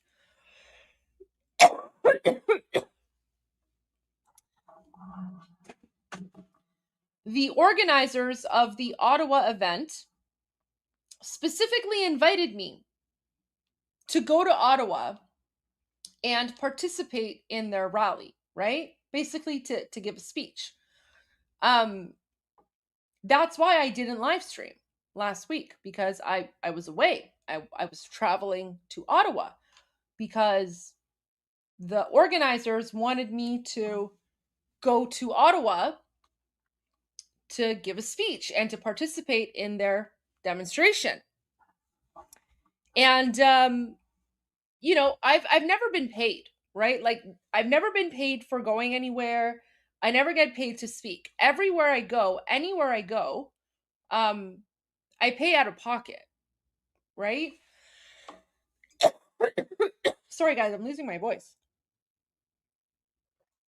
I've been speaking for almost 4 hours nonstop, but everywhere that I go, whenever I make a speech somewhere, I pay out of pocket. I go because I have a love for Iran and I want to help raise awareness. So the organizers of the Ottawa rally invited me last minute. They were like, we'd love for you to come and participate in our rally. I was planning on going to a different rally, one that was closer. So I said, okay, are you guys sure? And are you and I specifically asked, I was like, are you the ones who are organizing this rally? Because there's drama. There's drama. And they said, yes, we are the ones organizing this rally. We want you to come and participate in our rally. So I said, okay, no problem. No problem. I will change my plans. So I bought last minute plane tickets to Ottawa. And these last minute plane tickets cost me $2,000. Literally for a day trip, right? Like I arrived in Ottawa in the morning, not even arrived, like I literally arrived in Ottawa half an hour before the demonstration. And then I go to the Ottawa demonstration and then my plane ticket was literally right after the demonstration. I leave and I go back to whichever city I'm in. And this cost me $2,000. I paid $2,000 out of my own pocket to travel to the Ottawa rally because I was invited to do so and they wanted me to make a speech. Sure, no problem, right? Like I don't usually talk about money or anything like that, but I've never gotten a single penny from going to a speech or a rally, right? I've literally paid out of pocket every single time. Every single time I pay, even when people have offered to pay me for my travel expenses, I've said absolutely not. I'm happy to pay for this because it's just something that I believe in, right? Anyway, so I traveled to Ottawa to participate in this rally that I was invited to speak at because the Ottawa organizers told me that they're the ones responsible for this. And I was like, okay, if you're the ones who are responsible for this, sure, I'm happy to come show up. I get there, and then I realize that, oh no, the event has been taken over by this particular group that organizes events in Toronto, and that particular group in Toronto doesn't like me. For whatever, I don't know why they don't like me. I don't know, man. I don't know. But I show up, and as soon as these people see me, they freak out. It's almost like they've seen Khamenei, right? Like they see me walking over. And by the way, I'm not just walking over randomly. It's not like I just randomly showed up at an event and I'm like, hey, I'm Goldie Show, let me in. No. I was invited by the organizers to show up. I spent $2,000 for a plane ticket to go to the Ottawa event. And then I show up, and then this group that's from Toronto is like, they're literally freaking out. It's like they saw Khamenei, and then they're like, oh, why is she here? She can't be here. She can't be here. And then there's like this like sort of like almost like this argument between the Ottawa people and the Toronto people. And I'm just standing there like at this point I'm like I'm so confused because I didn't know what was going on. I just had an invite from the Ottawa people. And I'm like, okay. And guys, by the way, I have all the receipts. I have all the receipts, and I will be talking about that tomorrow, but it's gonna be in Persian, right? Anyways, it's gonna be in Persian. But here's the thing. So the Toronto people, they act as if like they've seen Khamenei. Why is she here? What's going on?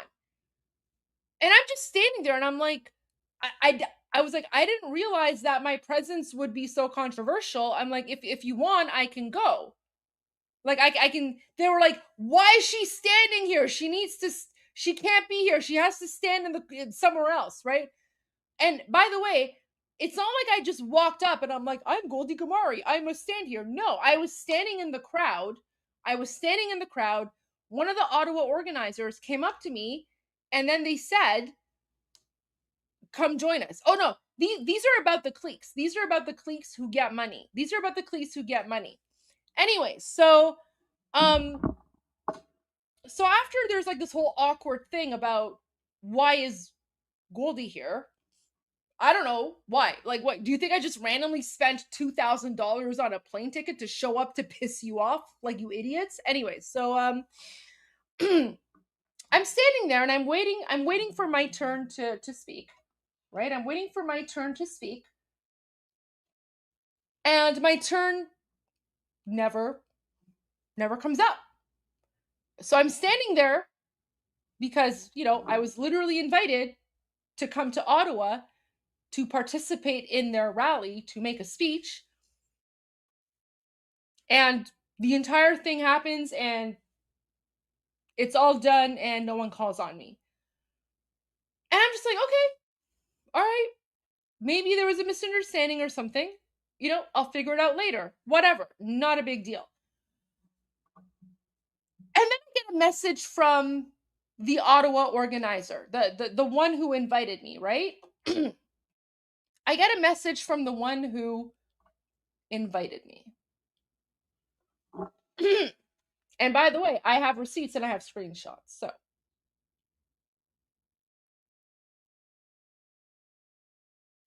hi, Goldie John. It was such a pleasure to have you in Ottawa. Thanks for your dedication. We had organized you in the agenda for the speech. However, this is the interesting part. However, the Ottawa police stopped us. It was unfortunate, and we made sure that they understood this is against Canada freedom of speech. Thanks again. Really? So now the Ottawa organizers are claiming that the Ottawa police stopped me from speaking at an event. This telephone is worth, I would say, at least $50,000, given the phone numbers that I have here, right? No, guys, don't make judgments yet. Don't make judgments yet, because this phone number is worth at least $50,000, given the number of people and contacts I have here. So I'm like, oh, really? Ottawa police stopped you? Oh, that's interesting, because I used to represent a district in Ottawa, and I have been making speeches at Ottawa organized rallies since the brutal massacre of Mahsa Amini. Guys, the Ottawa organizers back in September of 2022, when Mahsa Amini was murdered and they were holding a small rally, they reached out to me last minute. They were like, Goldie, we're holding a small vigil for Mahsa Amini. You're an Iranian politician. Can you come? I was like, absolutely. Guys, I literally canceled my plans so I could show up for I canceled my plans. I showed up for them to speak about Mahsa Amini and what had happened. And that is literally before all the huge major rallies happened. So I have been making speeches in Ottawa for a very long time. Never had an issue with Ottawa police. By the way, the amount of phone numbers I have for personal contacts with Ottawa police on this phone, in and of itself, is worth $50,000. So I'm like, oh, really? It was Ottawa. So the Ottawa organizers are claiming Ottawa police stopped me. So I call Ottawa police. I call several of my contacts in Ottawa police. And I'm like, what's going on? Because I have a feeling they're lying to me. Guys, I will get to the True Social post. Let me just finish this story really quick. So I reach out to Ottawa police and I say, okay, what's going on? Because the Ottawa organizers are claiming that Ottawa police prevented me from speaking, which I think is a lie, but I just want to double check, right? And I check with several of my top level sources within Ottawa police, of course, confidentially. And Ottawa police comes back and says, nope, there's no record of this. So here's what happened. I go to Ottawa.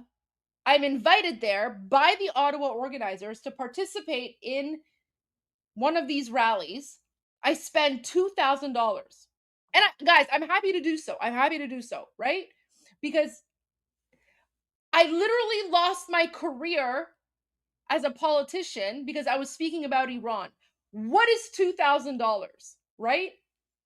But I get there and I'm treated like garbage by the Toronto group. And then the Ottawa group tries to throw the Ottawa police under the bus by claiming that the reason that, they invited me, but Ottawa police said last minute that Goldie can't speak because it's a security issue or something. I don't know, right? Yeah, okay. And then I find out they're lying. And so I reach out to the Ottawa organizers. I'm like, well, that's not what Ottawa police is telling me. What's going on? And they're like, this is what the Toronto organizers told us at the meeting right before the rally. Yeah.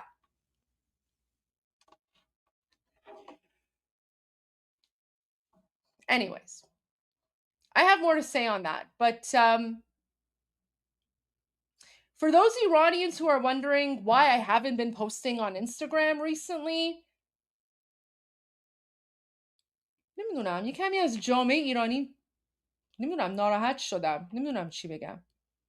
متاسفانه جامعه ایرانی مشکل دارن. همونایی که تو تورنتو میان میگن همه ما باید اتحاد. خودتون میدونین کیان. همون گروهه که یه دفعه اومدن بالا و دارن از همه جا فاند میگیرن و جیبای خودشون رو پر پول کردن. نمیدونم همونا، حالا چی میدونم، خیلی ها به من توهین کردن، ولی این یکی خیلی نمیدونم چی بگم. Anyways,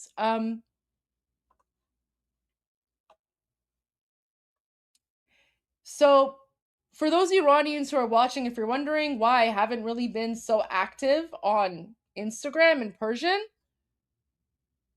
کمی ناراحتم. نمیدونم چی بگم. نمیدونم. جامعه ایرانی I don't know. نه تنها جمهوری اهریمنی اسلامی خنجر تو کمرمون میزنه، ولی همینایی که میگن ما باید اتحاد داشته باشیم و باید همه با هم باشیم، اونا میان تو قلبمون خنجر میزنن، جلو همه تو قلبمون خنجر میزنن. اون وقت میخوام بیان بگن ما اتحاد و این چیزا، ولی میدونی آخرین لحظه اونا پاسخگوی مردم ایرانن. من اگه باید جواب رفتارمو بدم، من میدونم کارم خیلی خوب بوده. اونا باید جواب مردم ایرانو بدن، نه من. Okay, let's go to President Trump's Truth Social post. همون تورنتوی هم میدونن کیان، خاک تو سرشون. Anyways, President Trump. Oh my gosh. Okay, you know what? Oh no. Guys, we have another praise be to Allah post. Look at this. Guys, okay, you know what? This is exactly what I needed to cheer me up right now. Guys, look at this. 1,000 missiles are locked and loaded and aimed at the Islamic Republic of Iran. Let's go. Guys. Do you notice? Have you noticed a change in rhetoric? President Trump isn't really talking about Iran, right? Now he's saying Islamic Republic, right? This here, we can thank Marco Rubio for this, right? Look at this. 1,000 missiles are locked and loaded and aimed at the Islamic Republic of Iran, with thousands of more to immediately follow should the Iranian government act on its threat, pronounced in many corners of the globe, to assassinate or attempt to assassinate the sitting President of the United States of America, in this case, me. Orders have already been given, and the U.S. military is ready, willing, and able for a 1-year period of time, subject to extension, to completely decimate and destroy all areas of Iran. Praise be to Allah, President Donald J. Trump. Guys, do not threaten me with a good time right now. Oh my gosh. You know what? President Trump, with all due respect, wait, let me put on my President Trump hat. Okay. Let me put on my Trump hat. So, I need my Trump hat for this one. President Trump, with all due respect, I respectfully disagree, and I have a small criticism, just a tiny criticism of your statement. Okay? 1,000 missiles is not enough. 1,000 missiles is not enough. We want 10,000 missiles. We want all the missiles. Whatever number it takes to destroy the IRGC, that's the number we want. Okay? So please, don't threaten us with a good time, because, yeah. Praise be to Allah. Oh my God. This is so good. You know what? I love this. Oh my gosh. What is it with President Trump saying praise? Yeah, he's saying like, I'm going to destroy the Islamic regime. Praise be to Allah. Oh my God. I love this. You know what?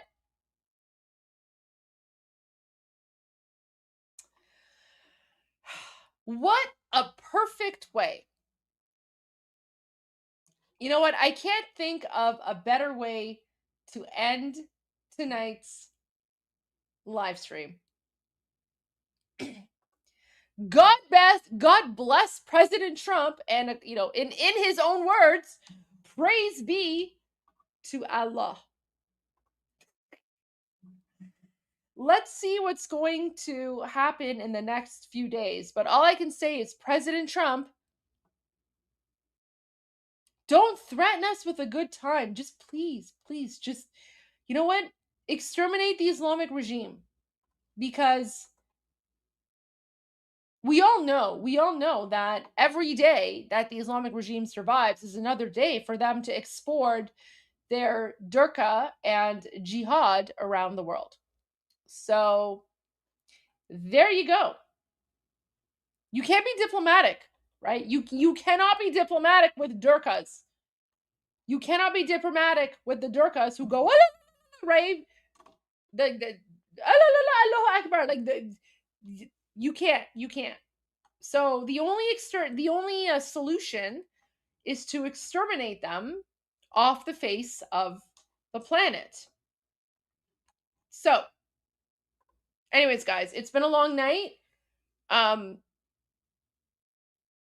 But I will see you all tomorrow for day 187 of Iran Revolution Live. Until then, I'm Goldie Gamari. You've been watching The Goldie Show. And now you know. I will see you, all of you guys, tomorrow. Oh, yeah!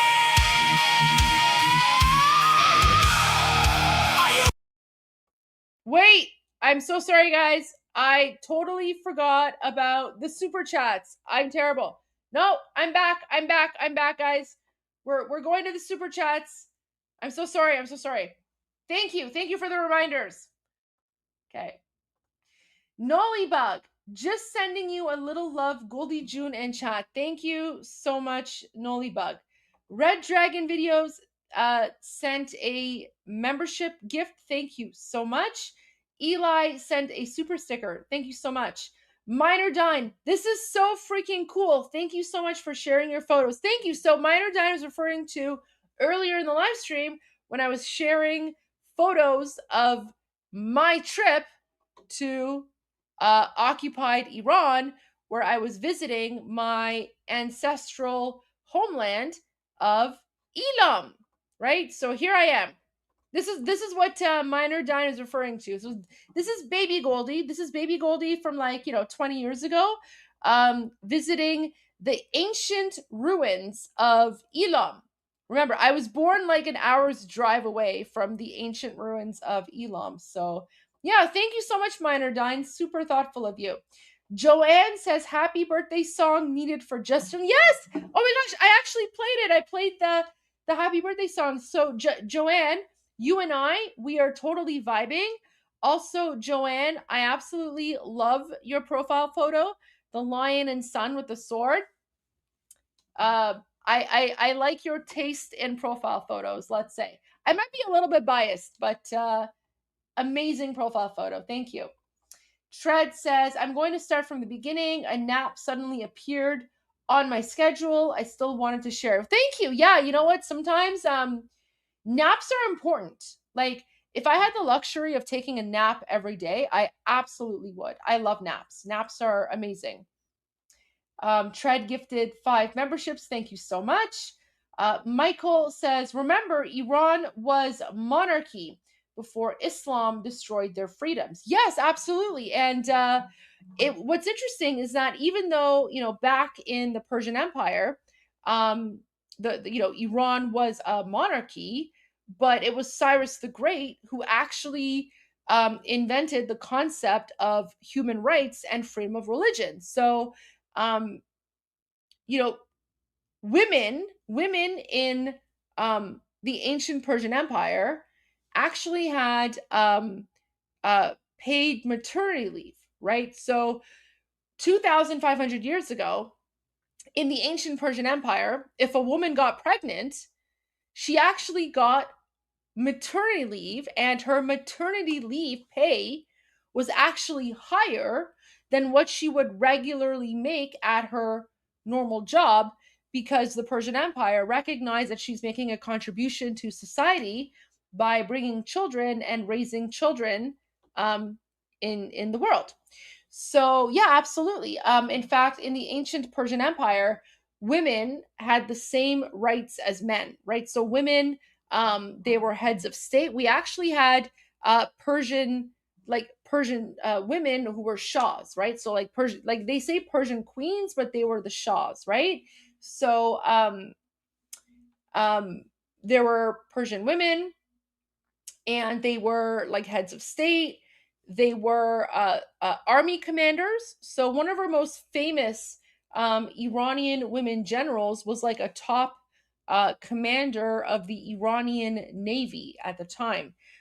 We had Iranian women business owners, everything you can think of. So women basically had the same rights as men.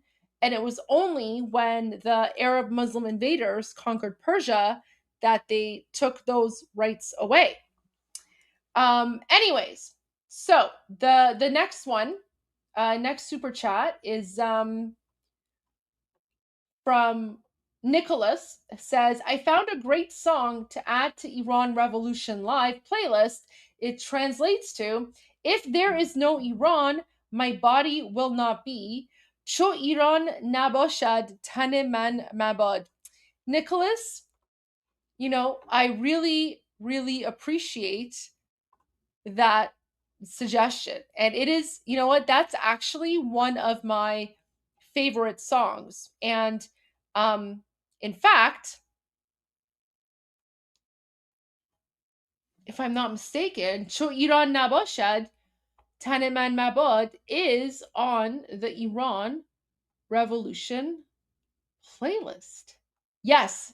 So if you go to the Iran Revolution Live video playlist, it's actually number 13. It's number 13 on the playlist. So thank you so much for the suggestion. And I just wanted to say, I think you have amazing taste. You have amazing taste in music, okay? Because I 100% agree with you. It is a fantastic song already on the playlist. And I used to play it. I had to stop playing it because there are certain groups that just copyright strike visuals. So every time I try to share like footage of Iran before 1979, one group or another copyright strikes it, right? So it's really frustrating that way. Pious Vapor says, when Iran is free, I would love to see a historic tour of Iran by Gold. Guys, I would love to like do like a video live stream historic tour of Iran. Yeah, absolutely. You know what? I will make it one of my missions. As soon as Iran is free, I will be live streaming from inside of a free Iran, and I will be giving you all the insights and tips on, all of historical Iran. It's amazing, right? It's a country with like literally 7,000 years of history, right? Because it's not just the history of the Persian Empire, it's the history of all the various civilizations that existed prior to the Persian Empire, right? Like the Elam, right? Elam existed before the Persian Empire. So super cool. Mike Hanuga, I would love to do a DJ set for the Iranian Revolution. That would be super cool, right? Like, I think we would love that as well. Sharon says, thanks millions for the gifted membership. Thank you so much. And at Soft Cot says, I was once arrested by these people because I had a poppy. They kept me for 8 hours and sent me to a place for Mofsedin Felars, then let go. After they hit me for saying my dog is my life. Oh my gosh. Are you speaking about the like the IRGC? Like the morality police? That's terrifying. I'm so sorry to hear that. Bob Nuggets, look no further than the nose ring. Yeah, white FMs to see the dangers. Yeah, I know. It's that. I mean, there are a few exceptions, but anytime I see like one of those nose rings, I'm like, what are you, like a bull being led to slaughter or something? I don't know. It's weird. Aaron says, thank you so much for the instruction. I have learned so much in the week. I have found your channel. Oh my gosh, you've only been here for a week. Welcome. Oh my gosh. Aaron, you have pretty much been getting like a crash course. So you have a lot of catching up to do. But don't worry, everyone else will they will certainly help you catch up with everything. But Aaron, we are so grateful to have you here. Welcome to the gang. And yeah, this is a great fun place to be. I mean, like I said, there's a lot of ups, there's a lot of downs, there's a lot of crying because of what the Islamic regime does. But we counter that with jokes and laughter and whatever the case might be, because one of the ways that we Iranians, we've survived 47 years of brutal oppression is literally through humor, right? Laughter is one of the best medicines, and this is something that I know a lot of Israeli people understand, because Israeli humor is just as dark as Iranian humor, because both of our peoples have been dealing with the Muslim Nazis for a very, very long time. Pretty much since the invention of Islam 1400 years ago. Even though both Iranians and the Israelis, our civilizations have existed for thousands of years before Islam was invented, we're both pretty much being attacked by the jihadi Durkas. So Israeli humor is very, very close to Iranian humor. Omid Salute. The regime is sadistic. I know people who lost their child. They would get a call saying she will be released soon, and then suddenly they get a call saying that she's dead. They're sadistic. Yeah, that's exactly what the Islamic regime does. It's horrifying. Wildy Coyote. Hoping for a better future for the people in Iran and Elam. So, okay, thank you so much. But guys, like Elam is not a thing. There is no Elam separation movement. I want to make that very clear, right? So it's not like anyone who's from Elam is like, make Elam great again. Like that's literally not a thing. Okay, I want to be very clear. So, we talk about our, ancestral background, but we're all Iranian, right? Like I don't identify with Elam. So we don't refer to ourselves as the people of Elam. I was only saying that because I know for many Christians, Elam is mentioned in the Bible. So that's where the reference comes from, right? So if people want to know, like, okay, so, who are the Elamites? Like, what would they look like today? That would be, I guess, me, because I was born in modern day Elam. So I would probably be the closest reference that you guys have to what the people of Elam looked like 5,000 or 7,000 years ago. But I'm Iranian, right? Like I don't know anything about Elam aside from that they had a god named Inshushinak, and they have like a temple, the ziggurat that was there before the Persian Empire. But yeah.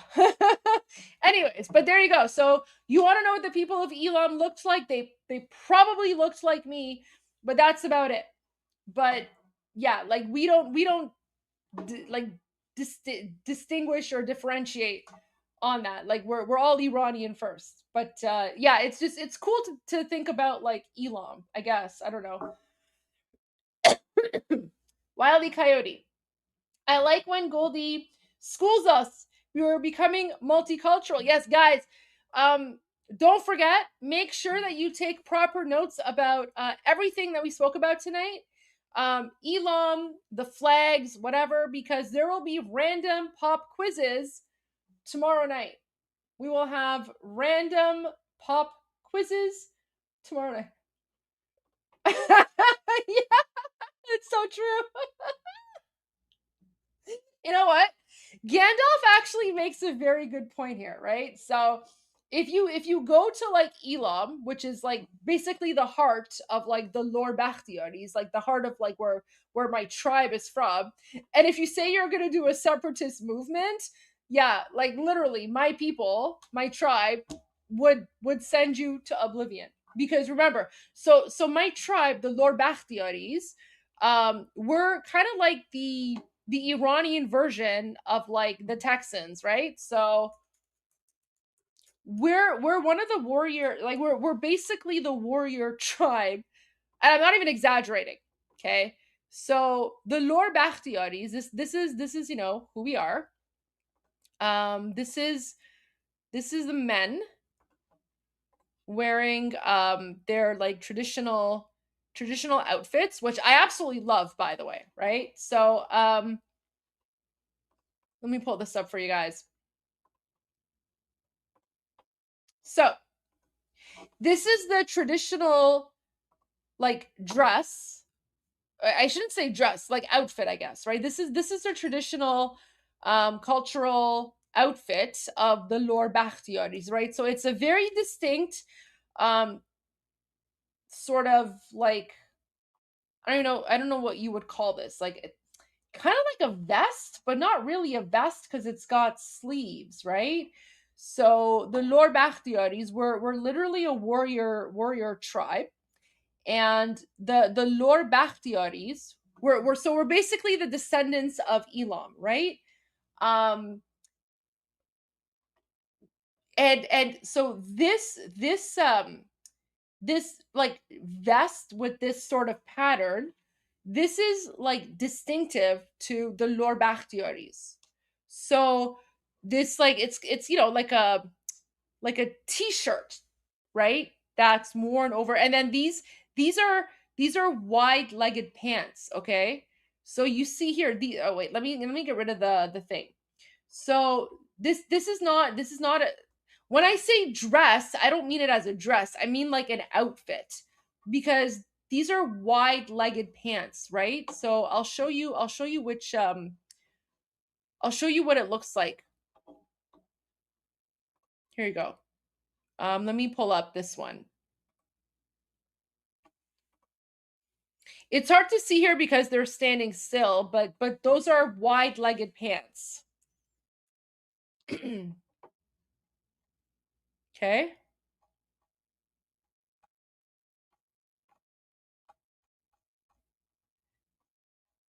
Where is it?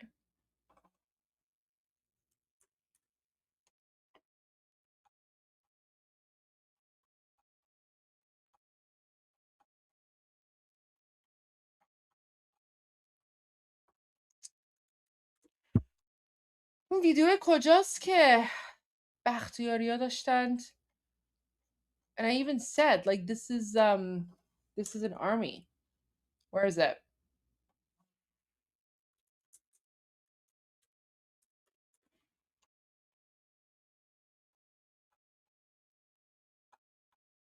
Where is it? Where is it? Where is it? Okay, I can't find it now, but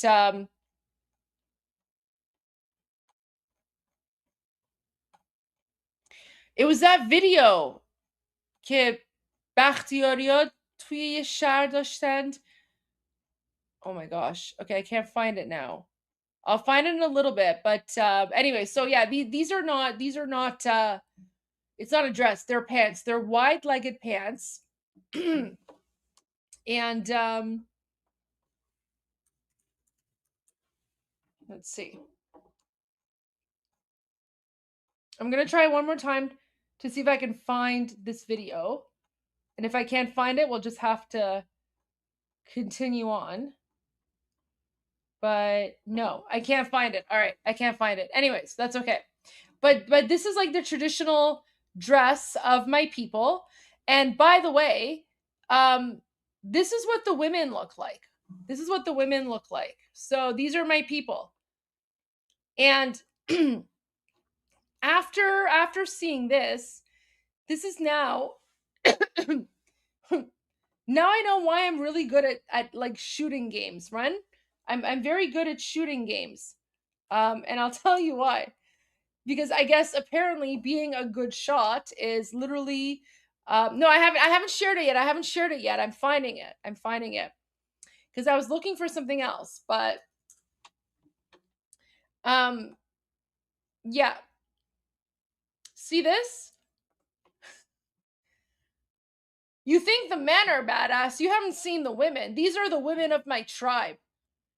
The women of my tribe are literally warrior women who ride around on horseback, and they literally defend the borders of Iran from the Arab Muslim invaders.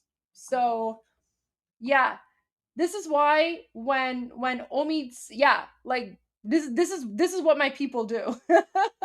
So yeah. The only reason, by the way, she's wearing hijab is because of the Muslim invasion, right? So this is what I mean when I say that, like, the Arab Muslim invaders, they conquered Iran, but they never colonized us, right? So they were able to conquer and impose their jihad, but they didn't colonize us. They never made us lose our Iranian identity. So yeah, I'm actually very good at like shooting games for whatever reason, even though like I have zero training with like a gun or whatever, and I don't own any firearms or whatever. But now I know why I'm very good at these shooting games. And I've actually played some shooting games against some of like my police officer friends, and because I'm like, I just want to see how good I am, and I've literally beat them. I've literally scored higher than them on shooting games, even though they're literally professionally trained. They're professionally trained to, you know, pew pew or whatever, and I'm just like, all right, here's the gun. Let's see what I can do. So there you go. I guess it's like my genetic memory or something. But yeah, these are my people. So no, Omid was right. Sorry, Gandalf is right. If you go to, you know, modern day Elam, and you know, you want to like do a separatist movement, yeah, like my people would stop you, because we've literally been defending the borders of Iran against the Arab Muslim invaders for thousands of years. So there you go. All right. Gaxta says, God bless you, Goldie. Thank you. Minor Dine, you made the honorable choice. Yeah, Minor's referring to when I chose Nida Agha Sultan over politics. Thank you. Principles are not free, but free people must have them. I agree. Norway, how ironic. I got a political career in Norway because I spoke out against Islam. You lost your political career in Canada because you spoke out against Islam. It's even more ironic than that. I didn't actually speak out against Islam. I spoke out against the Islamic regime. So I was never criticizing a religion. I was criticizing the government policies of the Islamic regime, which just happened to be based on the Quran. I mean, how is that my fault, right? If the Islamic regime chooses to turn their religion into government policy, well, government policy is fair game. So I should be able to criticize government policy, even if that government policy is based off of Islam, right? Once you make your religion government policy, at that point it's fair game. So yeah, that's the irony there. Danu sent 10 memberships. Thank you so much, Danu. Really appreciate that. Wiley Coyote says, before I go, learned a new thing. Bepish and Durud. Peace out all. Thank you so much, Wiley Coyote. I know you've gone, but appreciate that. If you're watching this on the replay, I always appreciate your comments, guys. Wiley Coyote, one of the people who's been with us for a very long time, always in the chat, always contributing. Really appreciate everything that you do, Wiley. Thank you so much for being part of the community. Laszlo, keep up the amazing work. Thank you. And thank you so much for being our teacher in Persian, Farsi, and in true Iranian culture. Javid Shah, love. Thank you so much. That really means a lot to me. And remember, guys, if you want to get top scores on your random pop quizzes, make sure that you come to class early and sit next to Laszlo so that you can cheat off of him, because Laszlo tonight has been on fire with the answers to all of the pop quiz questions. Mike Anuga, so Goldie's tribe is bigger and better. I mean, it's not better or bigger. It's, the Lord Bakhtiaris, again, the Lord Bakhtiaris were not as big as the Kurds or the Baluch or the Azeri or whatever. So one of the reasons that you guys never hear about my tribe is because it's just not that big, right? And we don't really we don't have a separatist movement that's outside of the borders of Iran. Whereas, for example, when it comes to the Iranian Kurds, unfortunately, there are Iraqi Kurds who have forgotten their Iranian roots. And so they're like, oh, we want a Kurdistan or whatever. Kurdistan is about as real as Palestine, right? So it's literally a fake thing. Same thing with the Baluch people, because that area used to be part of the Persian Empire. And then when all these borders were made, there's now tension. So there are Baluch people in Pakistan and Afghanistan who are, going for a separatist movement, and then they're trying to bring in Iran into that. But the Iranian Baluch tribes are literally on the front lines fighting the separatist Baluch. So yeah. So I mean, not my tribe's not better in any way, shape, or form, because all Iranians were all equal, and we're all united, and we're all fighting against not just the Islamic regime, but against the outside separatist movements. Mr. Ray says, Goldie, let me tell you, I served 2 tours in Iraq. Well, first of all, thank you so much for your service to your country. Iraq was very difficult. So, I salute you. Thank you so much for everything you did. If I wasn't so old and crippled now, I wouldn't mind another crack at them. Oh my gosh. Well, first of all, thank you so much for being here. Listen, you've served your time. You've served your time. You've earned your relaxation. And now it's time for the young ones. It's time for the young ones to take up the torch and continue. So I would just say, Mr. A, first of all, thank you for your service. We honor all of our American veterans and war heroes, and just enjoy the fireworks. Just enjoy the fireworks. I mean, you have served your country very well. I mean, remember, the Islamic regime was heavily involved in Iraq. The Islamic regime, through Qasem Soleimani, was wait, just chillin'. It says, sorry, I wasn't looking at the comments. Oh yeah, the copyrighted section. I will, guys. So I basically have to wait for the live stream to end, and then YouTube's gonna give me like a notification that my live stream is, copyright striked or whatever. And then afterwards I have to go and edit it out. That's okay. It is what it is. But going back to Mr. A, you have served the country well. You've earned this. So at this point, just sit back and enjoy the boom booms. And then, when Iran is free, hopefully you will be able to visit, because we would love to host you.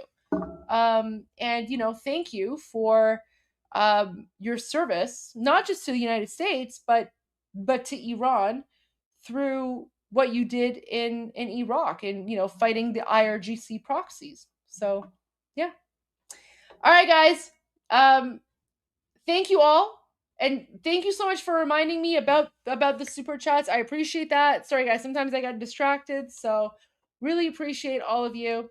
As always, thank you for tuning in. I will see you guys tomorrow. I'm Goldie Gamari. You've been watching The Goldie Show. And now you know.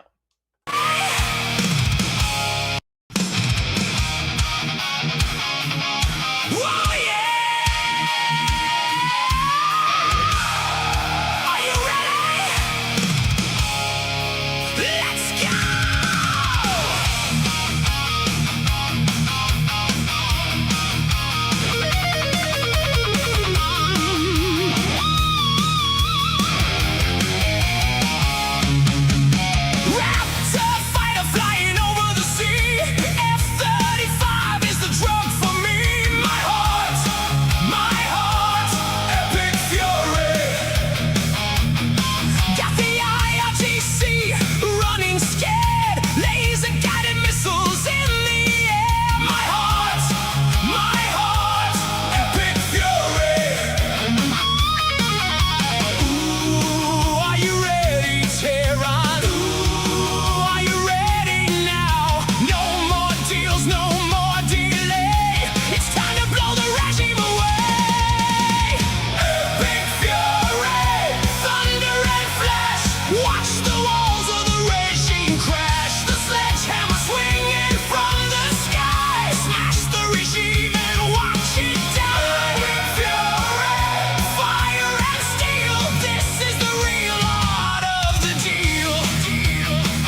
Iran.